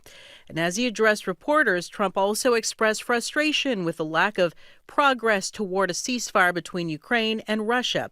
He had terse words for Russian President Vladimir Putin. We get a lot of thrown at us by Putin, for you want to know the truth. He's very nice all the time, but it turns out to be meaningless. Do you want to sanction him? Lindsey Graham has a sanctions bill on Russia. Do you want him to move I'm looking at it, yeah. No, I'm looking at it. Ukraine, meanwhile, has expressed support for a ceasefire with Russia. The State Department says it is investigating an account set up on the messaging service Signal that was trying to impersonate the Secretary of State, Marco Rubio. NPR's Michelle Kellerman has more on a story first reported by The Washington Post. In a diplomatic cable sent to State Department staff last week, employees were told about 2 cybersecurity threats. One was a Signal account that was created in mid-June to impersonate Secretary of State Marco Rubio. 3 foreign ministers, a U.S. governor, and a member of Congress were contacted by that fake account, according to the diplomatic cable seen by NPR. The State Department also warns about a Russian-linked phishing campaign that used fake State Department emails to target former employees, think tank analysts, journalists, and dissidents. The department is encouraging employees to report any impersonation attempts to the Bureau of Diplomatic Security. Michelle Kellerman, NPR News, the State Department. The Dow is down 141 points. This is NPR. And from the GBH Radio Newsroom in Boston, I'm Judy Ewell. A Dorchester man accused of opening fire at Boston's Caribbean Carnival nearly 2 years ago was ordered held without bail today after appearing before a judge in Suffolk Superior Court. 31-year-old Gerald Vick went on the run the night before he was set to go on trial last December. He was a fugitive until U.S. Marshals apprehended him last month in Georgia. Vick faces charges including assault and battery with a firearm and the shooting that left 8 people with injuries at the Jouvet Parade in 2023. The victims were taken to hospitals with non-life-threatening injuries. Investigators say it appears an argument between 2 rival groups led to the shooting. Vick now faces trial in August. Boston City Councilor John Fitzgerald says neighboring communities should help cover costs tied to problems in the part of Boston known as Mass and Cass. The area has long been a congregation point for people dealing with homelessness and substance use disorder. Fitzgerald says many who gather there are from outside of Boston, and he's calling for a hearing on a regional fund to help tackle some of those issues. Everyone gets to say, dump it on Boston, and it's not our problem anymore. But they've got to realize, just like in anything, right? I think about a family where the mom carries a lot of the burden. And sometimes you got to remind people, hey, think about what mom does for this whole family. And she carries a lot. You can't just keep dumping on her. You've got to make sure that you're helping out. Fitzgerald chairs the City Council's Public Health Committee. He says he'd like to schedule a hearing on the issue as soon as possible. We're in a heat advisory until 8 o'clock tonight. The National Weather Service also issuing a flood watch from 2 this afternoon until 2 o'clock tomorrow morning. It's 91 degrees in Boston. The heat index is 97. Support for NPR comes from NPR stations. Other contributors include the Kauffman Foundation, providing access to opportunities that help people achieve financial stability, upward mobility, and economic prosperity regardless of race, gender, or geography. Kauffman.org.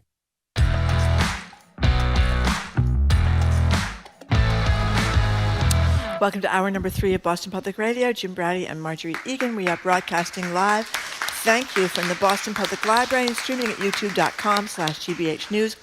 Tomorrow from 11 to noon, we're going to be joined by the Attorney General of the Commonwealth, Andrea Campbell, for another edition of Ask the Attorney General, taking our questions and your questions. Hello again, Jim. Hello again, Marjorie. We're joined now live at the library desk by Michelle Wu, Mayor of Boston. She's with us for the hour, taking our questions and yours for the July edition of Ask the Mayor. You can call her or text her at 877-301-8970, or if you're at the library, you can go right to one of our colleagues, Nia or Hannah, who are both sitting over there and tell them what you want to ask. And there's a good chance you get to ask the question to the mayor face to face. Mayor Wu, good to see you. Welcome. Thank you for having me. Thank you so much for coming in again, Mayor Wu. So let's start, since it's so hot outside, everybody's steaming.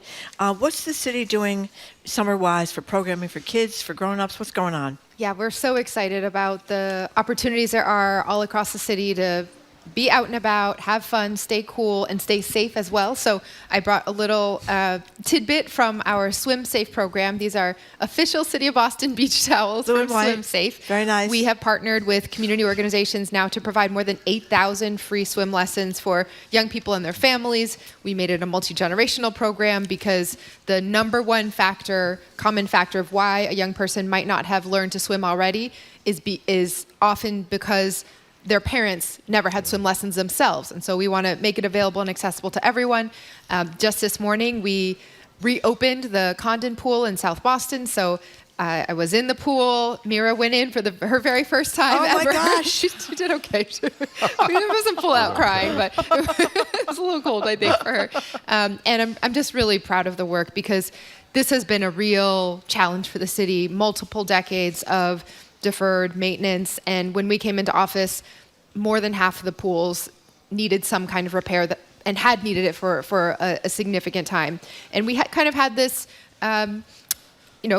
made sense that you respond when there's an immediate emergency and things are so bad that you have to shut down the pool, the water color looks funny, or something's happening. But ongoing regular maintenance had really not been prioritized. And so there are 22 official city pools, 21 pools plus the beach attached to the Curley Community Center in South Boston. Of those 21, by the end of this year, our administration will have completely redone, fixed up, or rebuilt from scratch 12 out of the 21. So the scale of what needs to be done has been quite immense. We've done things like have a first ever dedicated pool maintenance contract, so we don't have to wait until things get all the way down to being completely broken down, and we can have that capacity to move quickly and have regular repairs. We've staffed up and overhauled our lifeguards program so that there are no pools for the last several years that had to be closed for lack of staffing, which was not the case prior to that. So there's been a ton of investment, a ton of work, and in addition to all of those pools, again, 22 different sites across the city. There are also 4 state pools, plus 80 parks and playgrounds that have different splash features or fountains, 12 of which I'm proud our administration built or majorly overhauled. 4 of the city pools, though, are closed for the summer. Am I right about that number? Yep, so by the end, there are 4 more that are, 2 more that are going to open sometime in the next few weeks this summer.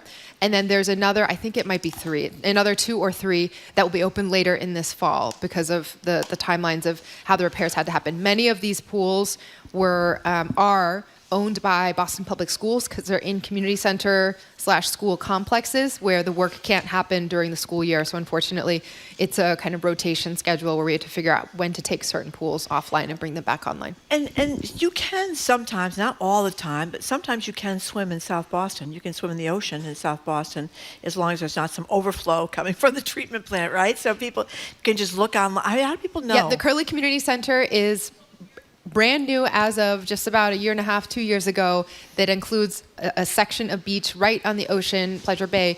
And you can find all these locations, all the pools, all the splash pads, all the parks and playgrounds at boston.gov/heat, because we know this is not just an issue of fun and a nice to have, but really a necessity for this city as the weather's getting warmer, and we need it to make sure that everyone can stay safe over the summer as well. Our number is 877-301-8970. We'll get to all of you in a couple of seconds. You know, in the past few months, we've spoken to you and the governor here about possible sometimes likely cuts coming from the federal government. Now a couple of rounds are real. The $108 million school cuts throughout Massachusetts, the budget reconciliation bill signed into law on July 4th.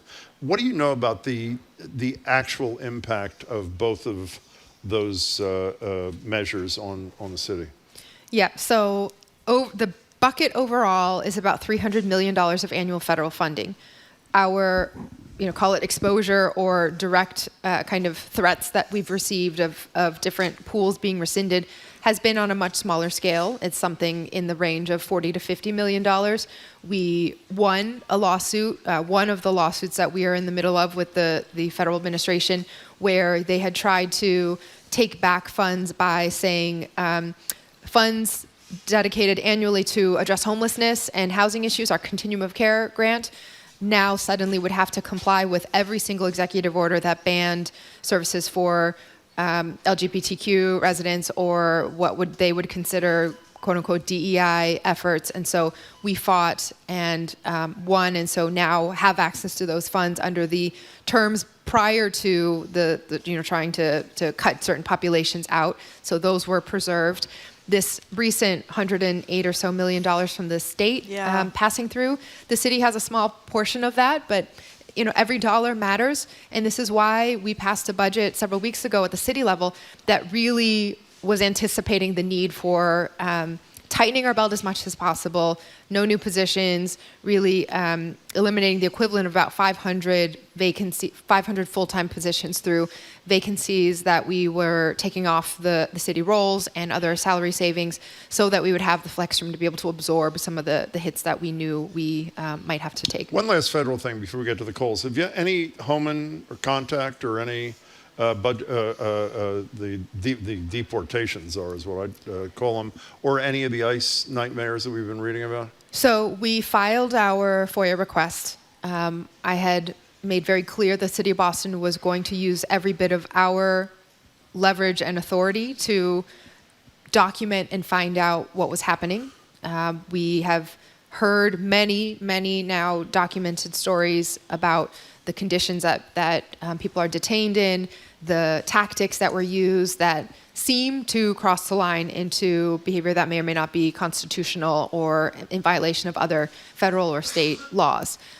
So ICE had said that they would welcome the opportunity to comply with an executive order and information request. We have not received that back yet. They first said we need to be more specific about what we were asking for, so we're continuing to press for that and hope to make sure that they follow through on what they said they would do. We're talking to Mayor Wu, Mayor of the City of Boston, obviously. Our number is 877-301-8970 if you'd like to call us and text. We have a call from Joe in Chelmsford. Hi, Joe. Hello, Joe. Hi, how you doing? Good. Hi, Mayor Wu. Hello. Hi. Listen, I'm just curious. I can't seem to get any information on this. This affects the whole state, but Boston probably more than anywhere else. What's the story with these public defenders being on strike? Shouldn't the money have been allocated in the recent budget by the legislature to pay them? I'm just trying to make sense of that. Could you explain what the bar advocate thing is that's going on, if you don't mind, Mayor, for those who don't know? Yeah, so thank you, Joe, for raising this issue. And you're right, it does impact this city and cities beyond Boston as well. But there have been negotiations to try to come to the appropriate wages and working conditions in the employment contracts for the public defenders who are assigned to make sure that in following the Constitution and the tenets of due process that are laid out, that everyone has representation before the courts.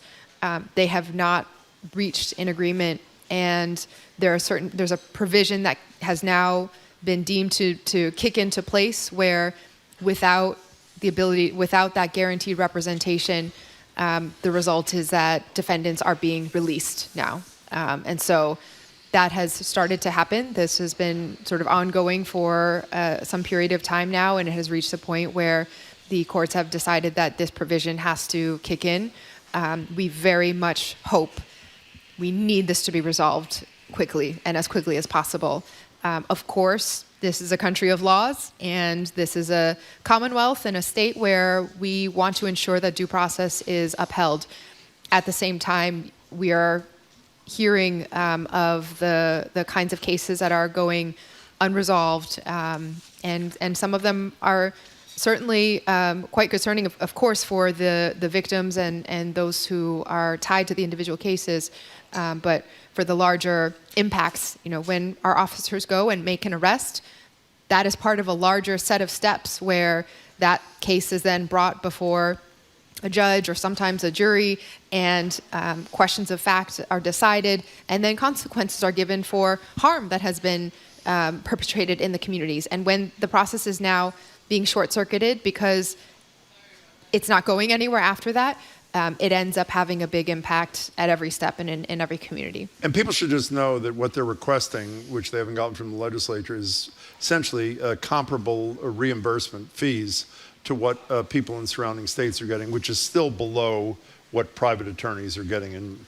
actual charging of clients who are not indigent criminal defendants. You know, Mayor, we just got a text from someone who says, I'm a supporter, Rosendale resident, attended 4th of July party in the South End, went by mass cast, painful to watch. My driver told me it's the worst he's seen. It was an Uber driver, I guess. And got to the party made up of South End neighbors. Mass and cast and its effects on the South End remain topic of conversation. People are saying that it's the worst they've seen it. Boston 25 just did a story about this, as I'm sure you know, about people talking about drug deals outside their windows. We talked a lot about mass and cast at the beginning of your administration, but obviously there's a sense that things are not getting better there. What can be done?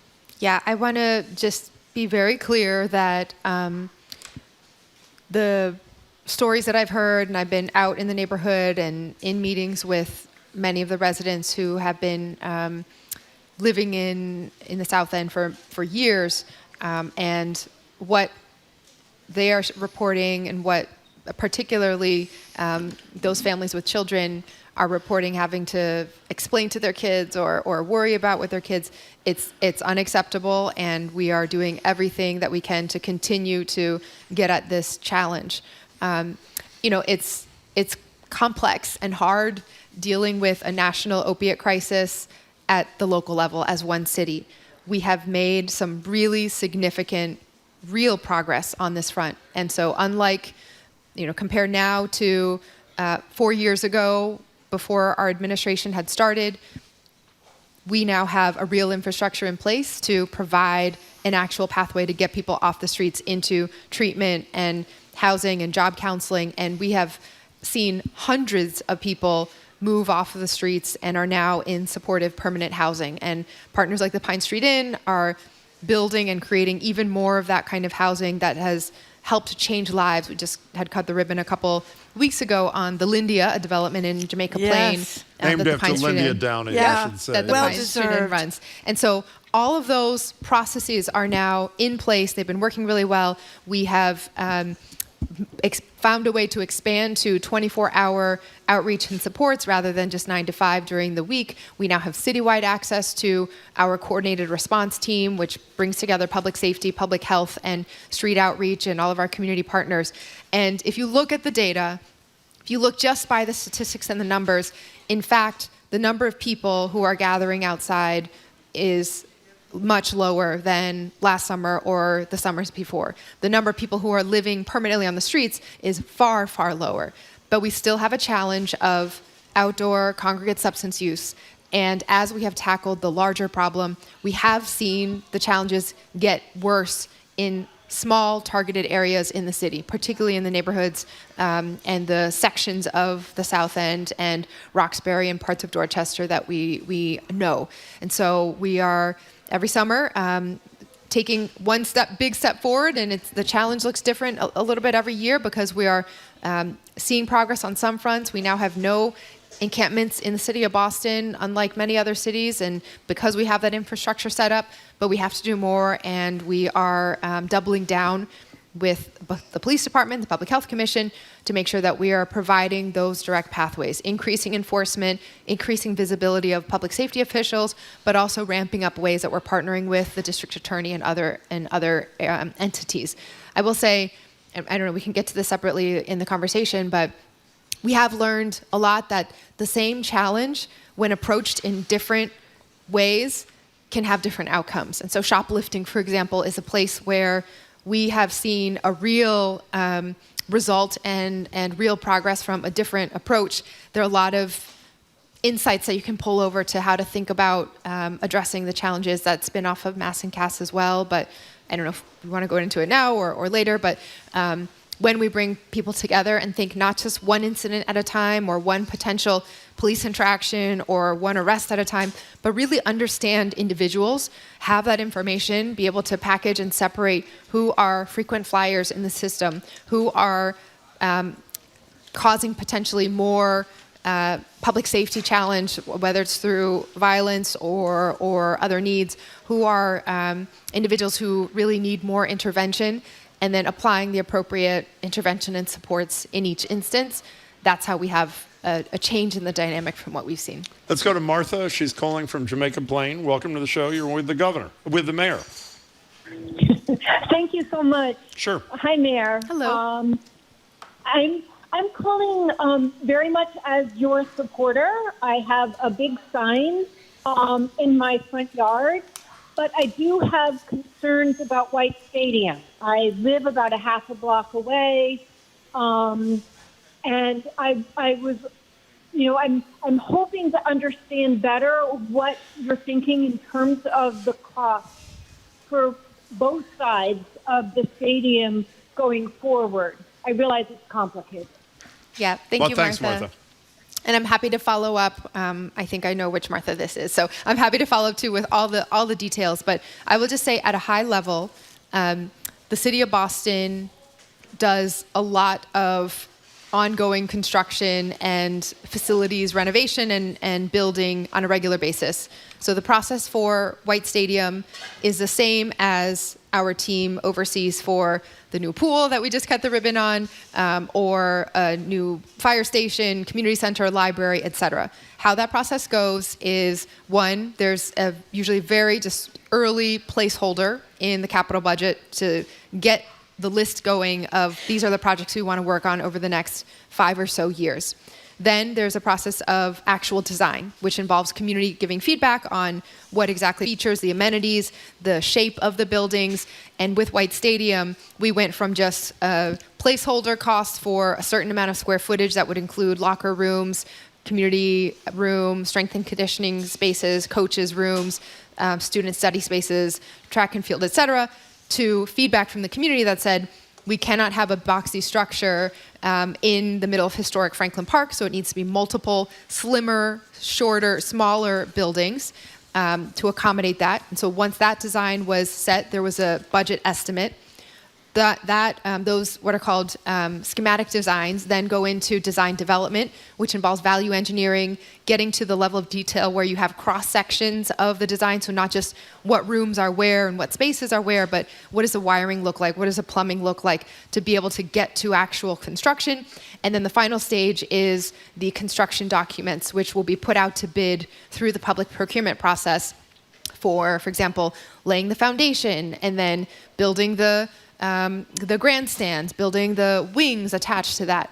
All of that is runs according to the city's processes and state law. So what you should know is that you said both halves of the stadium, the half that will be constructed and paid for and house the professional soccer team's locker rooms and some of their spaces, the city will have no involvement in paying for anything related to those costs. We are paying for only the section of the stadium that is for student and public use only. And then if there are cost overruns with any part of the stadium, the city is not on the hook, again, to deal with anything that is related to the team. They will be renting the space from the city because the school district will continue to own the stadium. They will be paying for more than half of the construction. They will also be paying for the entirety of the operations and maintenance costs moving forward for whatever period of time they're in the lease with us. If at any point, worst case scenario, they decide they don't want to use the stadium anymore or they don't want to be in the project anymore, right? What happens? We have negotiated in the lease financial protections where if the team were to walk away, they could either finish the stadium by law, if they're part of the stadium, or pay the city $45 million for us to finish the stadium without them, and then we really would have it for full BPS use all the time. This is a deal that is codified in legal language and down to the very specific details of which hours games can start and have to end by, so that we're taking into account quality of life for the neighbors.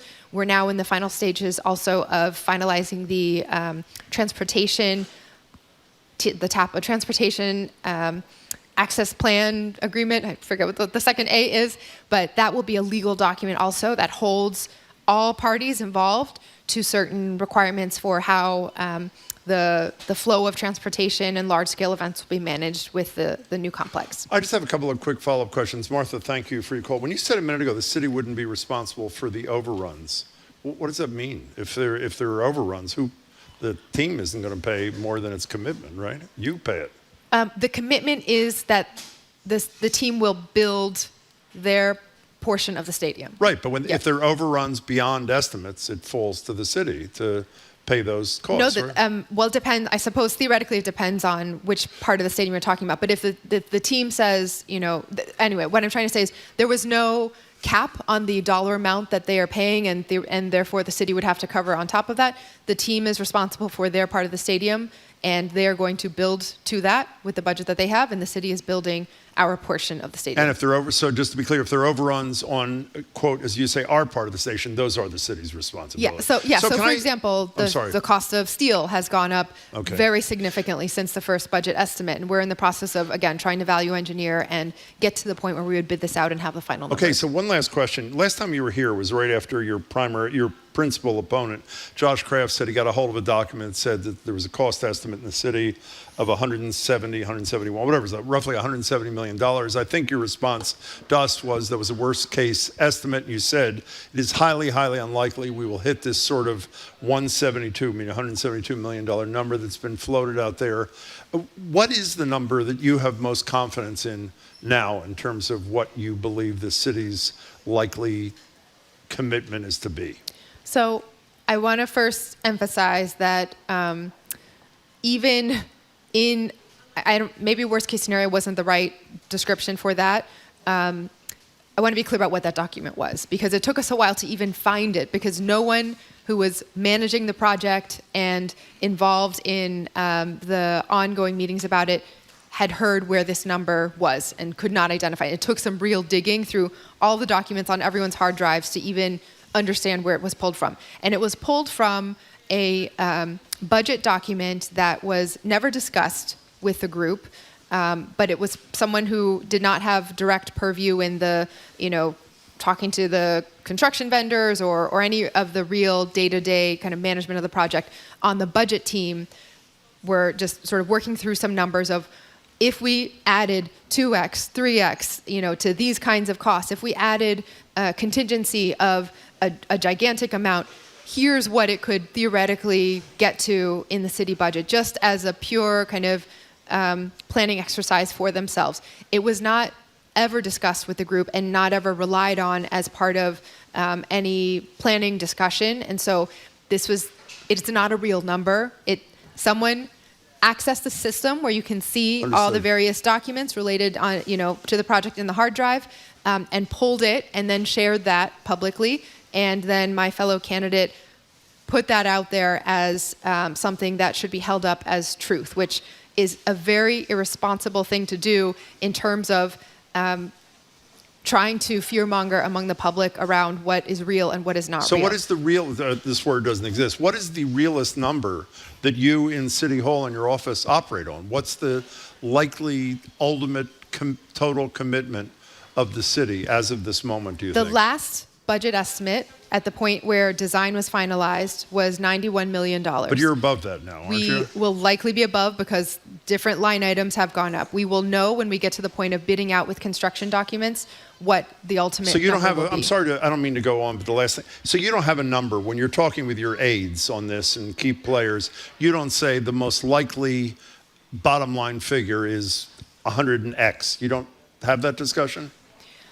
There are lots of different scenarios that have been discussed. We are going to, we're under construction right now. Construction is underway. The structure is demolished. We are in the middle of sourcing the materials and going out to bid. And this is how all city projects work, because we're not an entity that needs to rely on profits coming back and paying back investors.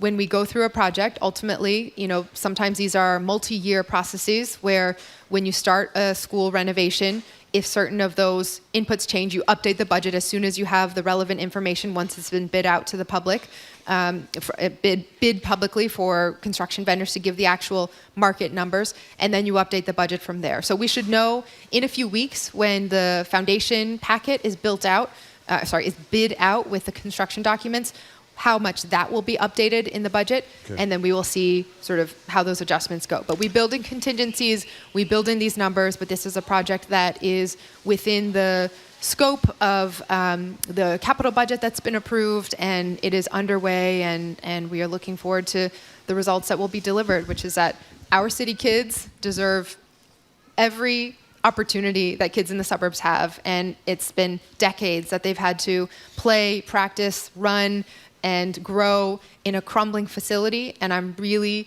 determined and grateful for the chance that we get to overhaul it and finally give our students and our community the facilities that they need. We've got Carson over at the Boston Public Library microphone with a question for the mayor. Hi, Carson. Thank you for the question to the mayor. Okay. Hi, Mayor. Hello. I just wanted to ask, what are the economic implications of the federal government's attacks on Harvard to the city of Boston? Yeah, thank you for the question. We are thinking of Harvard and all of our universities and so many of the research institutions, whether it's hospitals or in the biotech and life sciences industry. The pillars of our economy are under a lot of pressure right now. All of what we just discussed, plus tourism, plus many of the entities that really represent our shared history and the fullness and diversity of our communities. So I can't remember the exact figure. It's something like 18,000, 20,000. I'll see if maybe the team can flag for me the real number. But it's in the scale of multiple tens of thousands of jobs just from universities in the city of Boston. We're already seeing, right? BU was just yesterday, and we're seeing across the board, even if many of the changes that have been announced and the worst of the attacks have been stopped by the courts, the sheer unpredictability of it, not knowing if a grant is going to end up being rescinded or not, many employers and institutions are having to play it safe or make the most reasonable decision and not move forward if there's a question, to not go out on that limb. And that means that critical, in addition to the jobs, in addition to the economic impacts, critical advances in life-saving medicine and technology that will help reshape our lives are being halted, and that's setting us back decades at this point.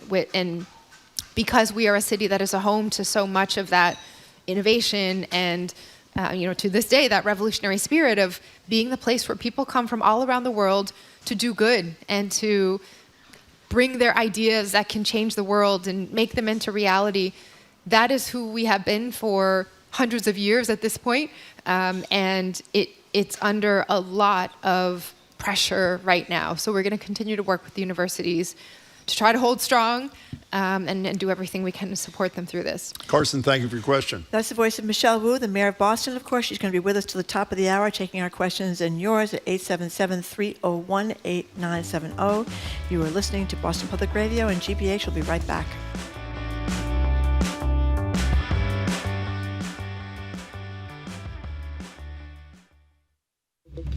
I'm Arun Roth.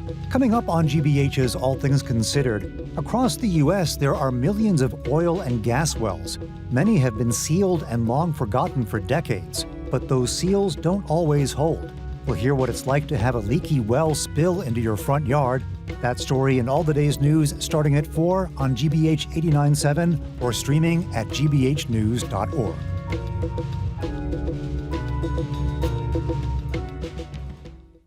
Our programs are made possible thanks to you. And Boston Children's Museum, featuring 100 Acre Wood, a Winnie the Pooh experience. Visitors can sort honey and acorns with Pooh Bear and Piglet, bounce with Roo and Tigger, or read one of Owl's favorite books. Tickets at bostonchildrensmuseum.org. And North Shore Music Theater, presenting The Wizard of Oz, a new production based on the film that tells the tale of friendship, courage, and self-discovery. On stage at Bill Haney's North Shore Music Theater July 8th through 20th. nsmt.org.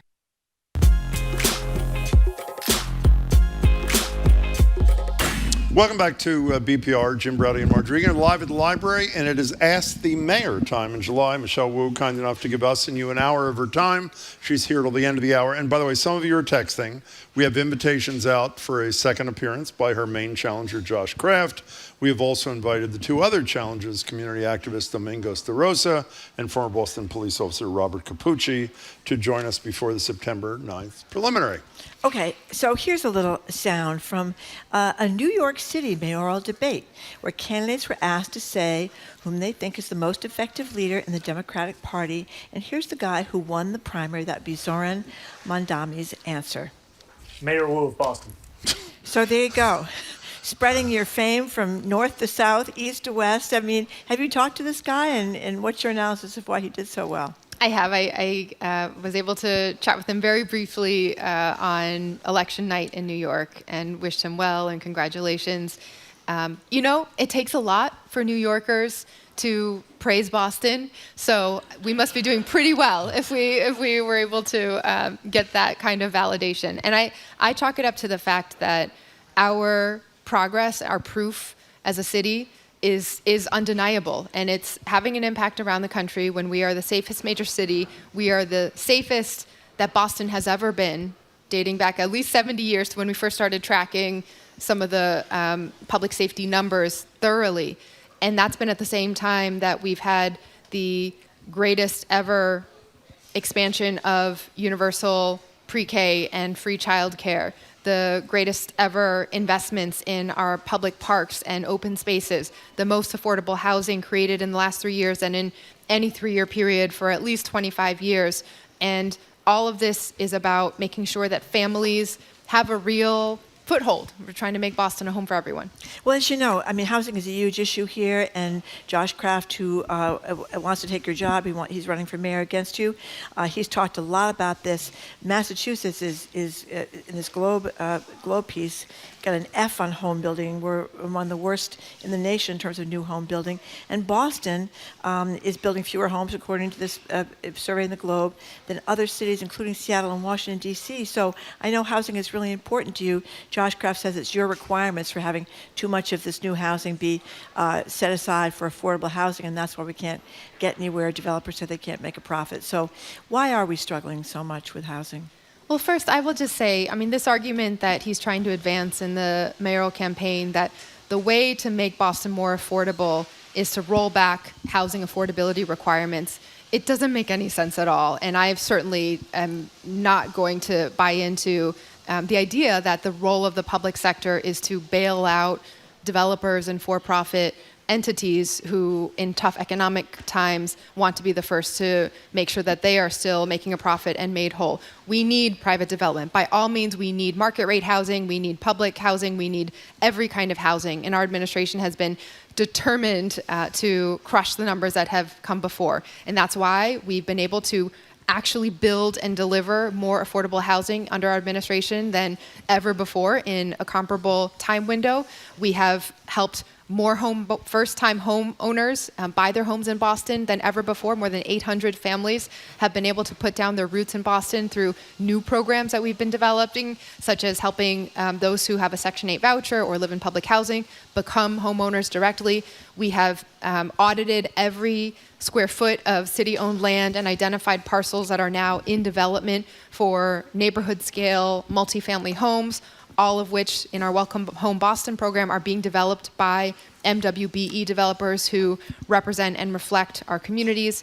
But the overall challenge right now is that interest rates remain at historically high levels, making it very difficult.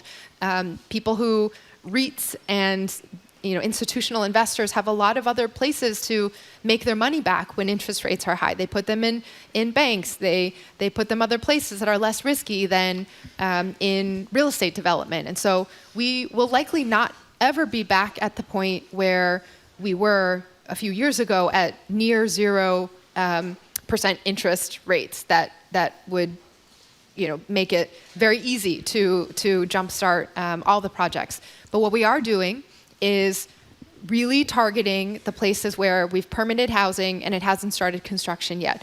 We've created an accelerator fund that will partner with the governor's Momentum Fund to help private developers who are very close to getting their projects across that financing finish line to just get over the last hurdle.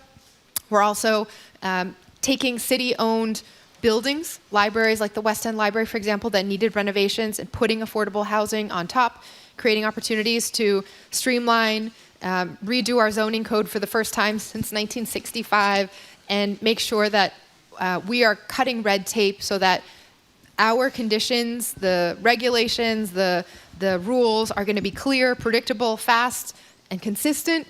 And as soon as the economic conditions reset across the entire country, we will be able to come roaring back. And in the meantime, we're focusing our public resources on affordable housing. Marjorie started that by saying and I earlier had mentioned around White Stadium, some of the criticism of your principal opponent. Do you have a TV in your office? I do. When you see the ads, and I know it's not just on television, and they're pretty tough ads that have come from the PAC that supports the Kraft campaign, either in your office or home, what's your reaction to the tenor of those ads, Mayor Wu? Yeah, I see them. It's not, there was a reason why in DC the temperature was less than temperature of different bike lane meetings or other conversations in Boston, right? It's not for the faint of heart to be in a city where people have strong opinions, and I love the chance to go back and forth and really hear where the differences are and how we can find common ground, how we can move things forward. So it's not about disagreement, but the play here, which is to take a page out of the Trump national playbook of having millions of dollars flood in from mega donors to this current president, from out-of-state billionaires, from people who don't have a stake in this city, and to have that flood in as negative attack ads, right? Anonymous text messages, trucks that are driving around with billboards on the side of them. We've heard from small businesses that they are paying sometimes hundreds of dollars a month for the businesses to have the signs up in their windows. And they're all just tearing down our progress, tearing down our city, creating this impression, like many nationally are trying to do, that cities are places that are dangerous and scary because people are different from each other, and we have to worry about crime and watch your back and be worried about this and that and the other. When you're on the ground in the city, when you have actually lived in the city for more than a mayoral campaign, when you have actually been involved and not just registered as a Democrat to put it up on your campaign signs, a year before you launched your election, when you've been on the ground in every neighborhood, Boston is inspiring. Boston is beautiful. Boston is joyful and filled with possibility. Whether it's the kids jumping in the pool at the Condon or seniors at our events, we have challenges, and we are tackling them head on, and doing so with unprecedented resources and political will and progress. But by and large, this city is moving in the right direction. Our residents are in the trenches with us, making a difference every single day. And it's disrespectful to the residents of the city to have a campaign run on millions of dollars of attacks, because the real point of these attacks is to turn you off from politics altogether, is to say, I'm so sick of the finger pointing and all of the just negativity that I don't want to have any part of that. When in fact, we have the opposite message. When things are tough, that's actually our call and our responsibility to jump in and get involved. And at the city level, you can make a difference every single day. There's something that you can do. You're not going to solve the whole problem, but you can make a real difference. You can show that people's involvement matters, and you can make sure that every single person in the city is seen, is heard, is valued, is celebrated for who they are and the kind of community that we are as a city. You said by and large we're moving in the right direction. Where are we not moving in the right direction? So I think everywhere we are moving, there's some places where I'm really impatient, and with Mass and Cass, for example, I wish we could move consistently in the right direction instead of feeling like it's one step forward, two steps back, three steps forward, and then just a really tough challenge.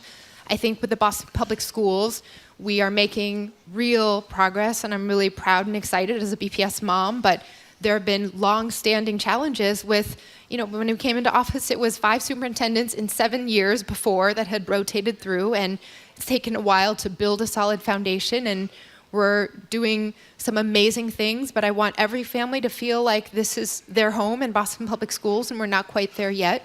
And I think just in terms of the larger challenges, what was pointed out by Carson here around the key industries, the places where Boston's strength is actually the country's strength, we are having to use every bit of our energy just to hunker down and not get pushed backward when we should be running full steam ahead on tech and life sciences and new innovations that we know our talented workforce in our community has. Let's go to Christopher in East Hampton. Thank you. East Hampton, thank you for calling, Christopher. Hi, Christopher. Hey, thank you for taking my call. Long time. Good. Thank you. So, Mayor Wu, it's a pleasure to talk to you. I teach at a university in Western Mass. I'm doing research on over-tourism and gentrification in Boston, so this is an appropriate discussion. So, 2 things. How is the BPDA managing development in high tourism districts like Seaport, North End, or downtown? Also, I've tried to contact your office and the city tourism office for an interview with no luck about this. Can you assist? Sure. I would be happy to take your number afterwards. Wait, can you tell me what is the definition of over-tourism, just so I understand the concept? Tourism that becomes completely unsustainable for the environment, including the businesses, the locals, the residents, to a point where the city cannot sustain it. So think what's going on in Florence, Venice, or Barcelona right now. Yeah, the squirt guns. They're taking their squirt guns out and squirting tourists as they walk down the streets in Barcelona. Maybe we should start doing that here. Mayor, go ahead. So, I think there's a lot of different threads that you're pulling in here. One is just foot traffic and the results of that. And in many places, especially if you use the term downtown, although in Boston, downtown can mean the financial district, Back Bay, or the Seaport, and it's different challenges in each place. But in many parts of downtown, for example, the financial district, people actually want to see more foot traffic and more visitors to help support the small businesses because of the changes with remote work having impacts on perceived safety or the vitality or just the kind of activation that's possible. So we're actually trying to drive up through events and programming and partnerships a lot of the ability for people to be downtown, stay downtown, commute downtown, live downtown. So we're trying to actually pump it up there. In some of the other neighborhoods, you mentioned the North End and Seaport. Seaport has its own climate challenges.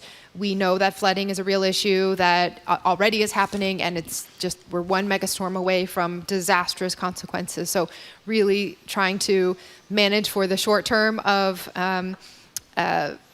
mitigation and emergency preparedness, as well as the long term of continuing to push ahead on climate leadership despite what's happening at the federal level.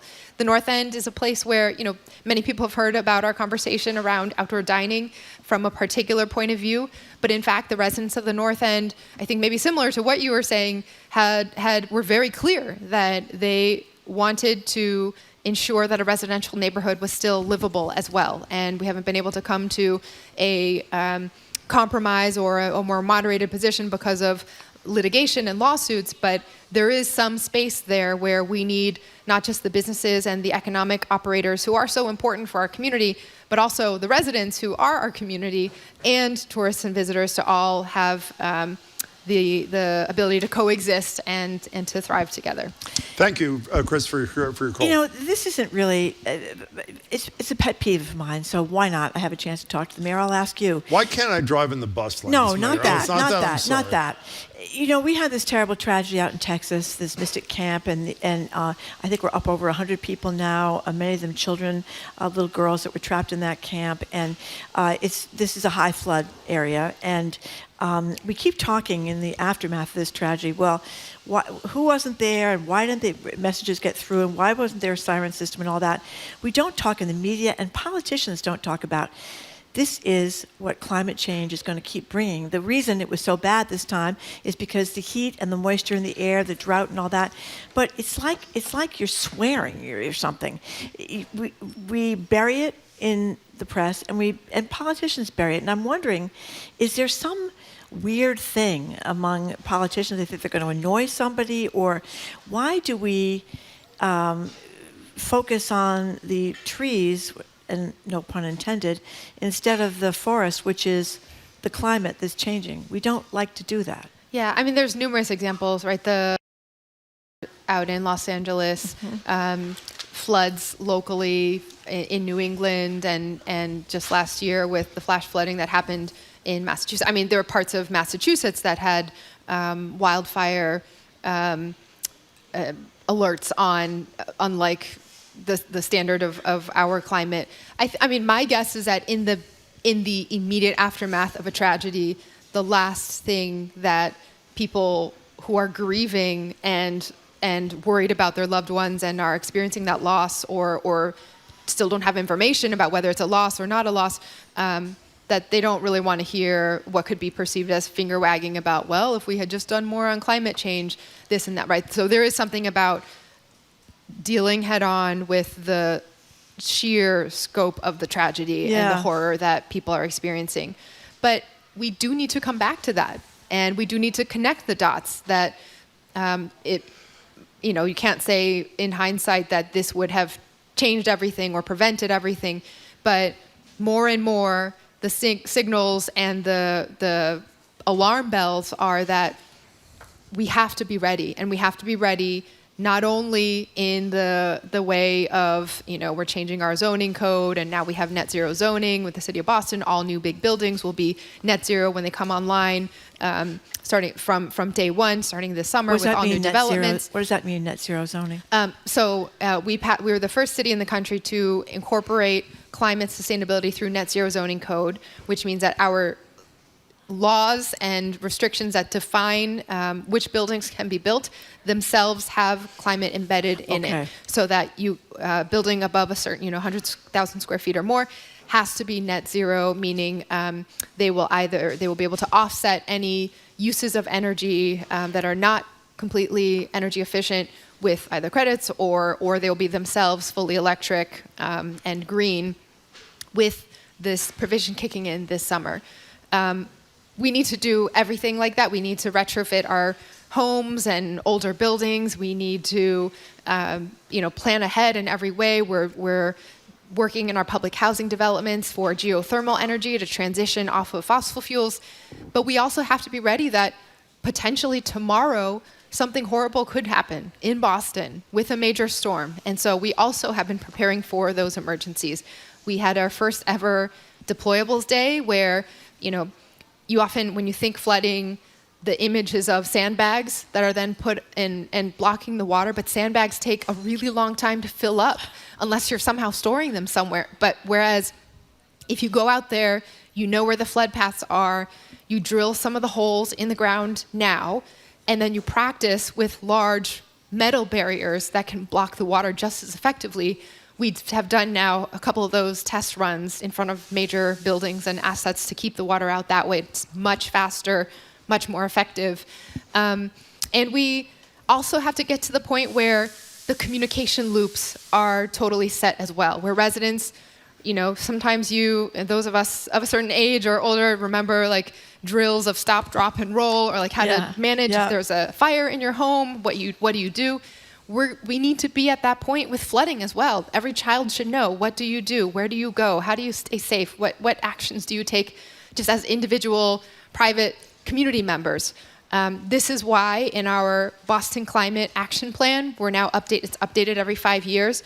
But this plan, we are not looking towards 2050 or long-range goals. We're looking for the next 5 years, what are the tangible steps that we will take to do the big things, change the policies, fight for a clean, green future, create those jobs, and also make sure that people are safe, are prepared, and have the ways where we could manage to the best of our ability an emergency should it happen. Okay, so you have 1 minute. It's all we have left for a related question. My apologies to Adriana, who's here.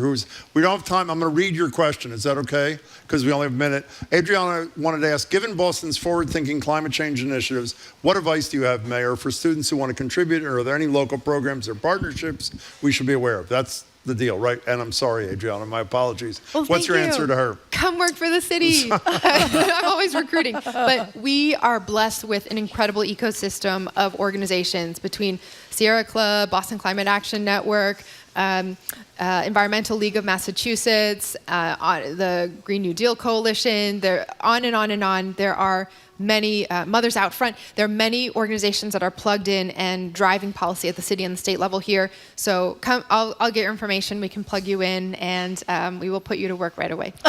Mayor Wu, there you go. It's good to see you. Thank you so much. Thank you for having me. See you next month. Thank you very, very much for taking the time to be with us, Mayor Wu. We appreciate it, and our listeners appreciate it very much, too. So thank you for listening to another edition of Boston Public Radio. Thanks to people who came down to the Boston Public Library to see the show today.